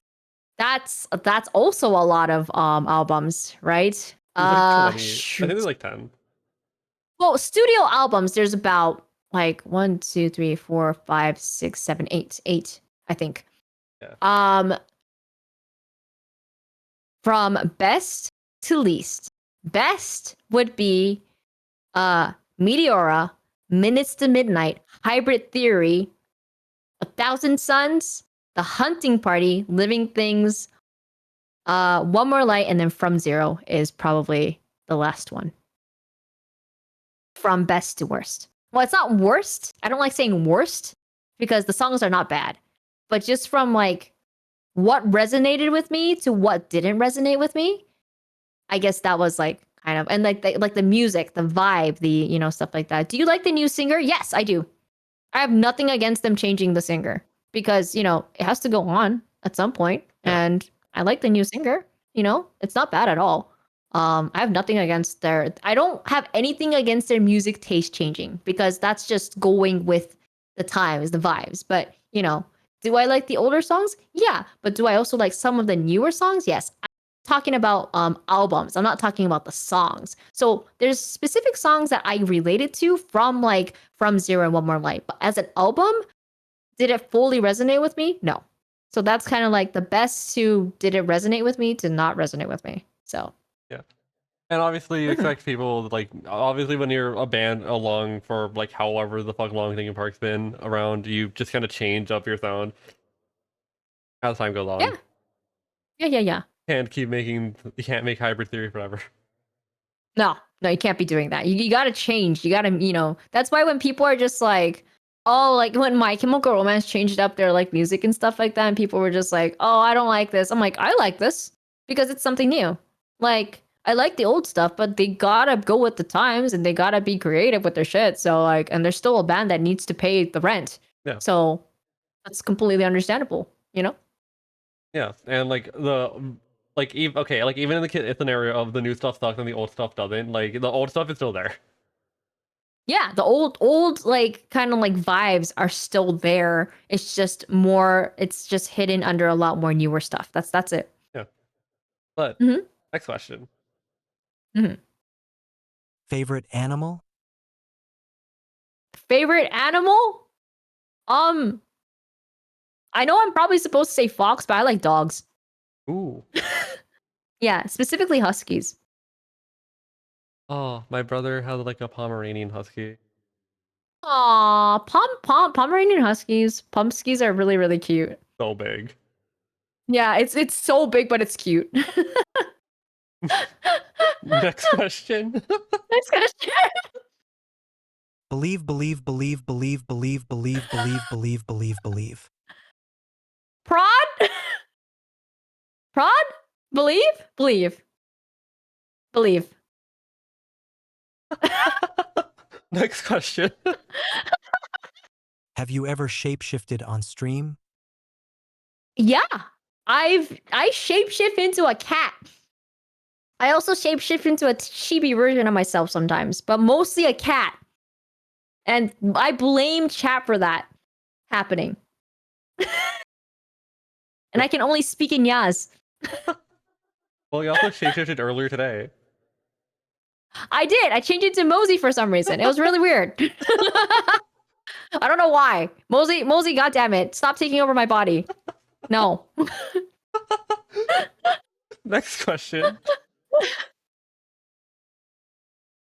Why aren't you taking part in the high-octane world of competitive tea ceremonies and become prefecture champion like your grandma? Huh? Because it's not a competitive sport? I'm imagining this now. Tea ceremony is not a competitive sport, dude. It's a Japanese traditional art. What? Just imagining like competitive tea ceremony, like That's crazy.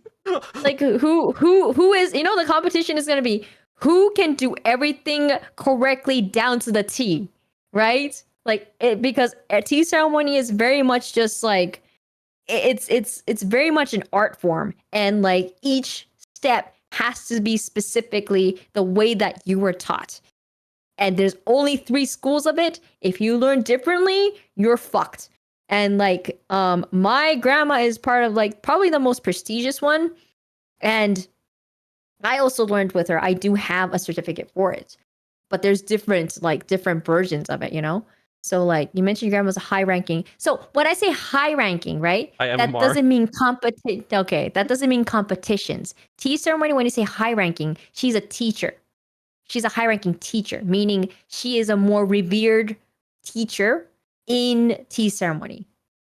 So that's what she is. She is more friends with the people who are more higher in rank in tea ceremony. So that's kind of more like a serious thing, because like that's kind of like, you know, my bloodline, my grandma does tea ceremonies. There's a lot of people who do tea ceremonies. So like when I say high ranking, there's no competition. It's more so just like how respected are you kind of thing. Yeah. So my grandma is pretty respected in that field because she has a lot of students, because she's well connected, because she knows the art, you know? So that's kind of how it is. Me, I'm way too busy to do what she's doing. So, yeah. Has she passed down her secret blood like Huh? She's my teacher. I have a certificate from her. If I don't have that, I think that's a problem. All right, Man. The next question before your next question before your grandma like wins the teeth. I don't The tea champion. Yeah, the tea championship. Yeah. How much do you think the lore matters in what you do? To fans, in collabs, casual stream, however you take it. I don't think. Well, I mean, when Entity like just likes to talk about shit, sometimes lore comes out.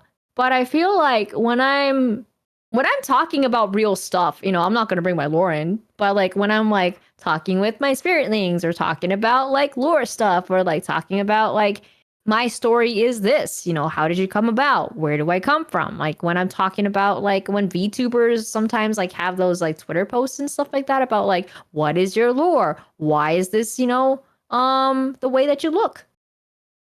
Then I feel like lore becomes pretty integral to who I am as a person, who I'm as a VTuber, you know? And like yeah, I feel like it does matter. It does matter. Lore matters to me. Not in a casual stream, but I think to fans, it is a nice way of learning about what is in your brain, learning about what is in your mind. And then with that, if they're interested in your lore and as a person and the stream, I feel like you have good fans that know about you. So I think it matters, to a point. To me it does.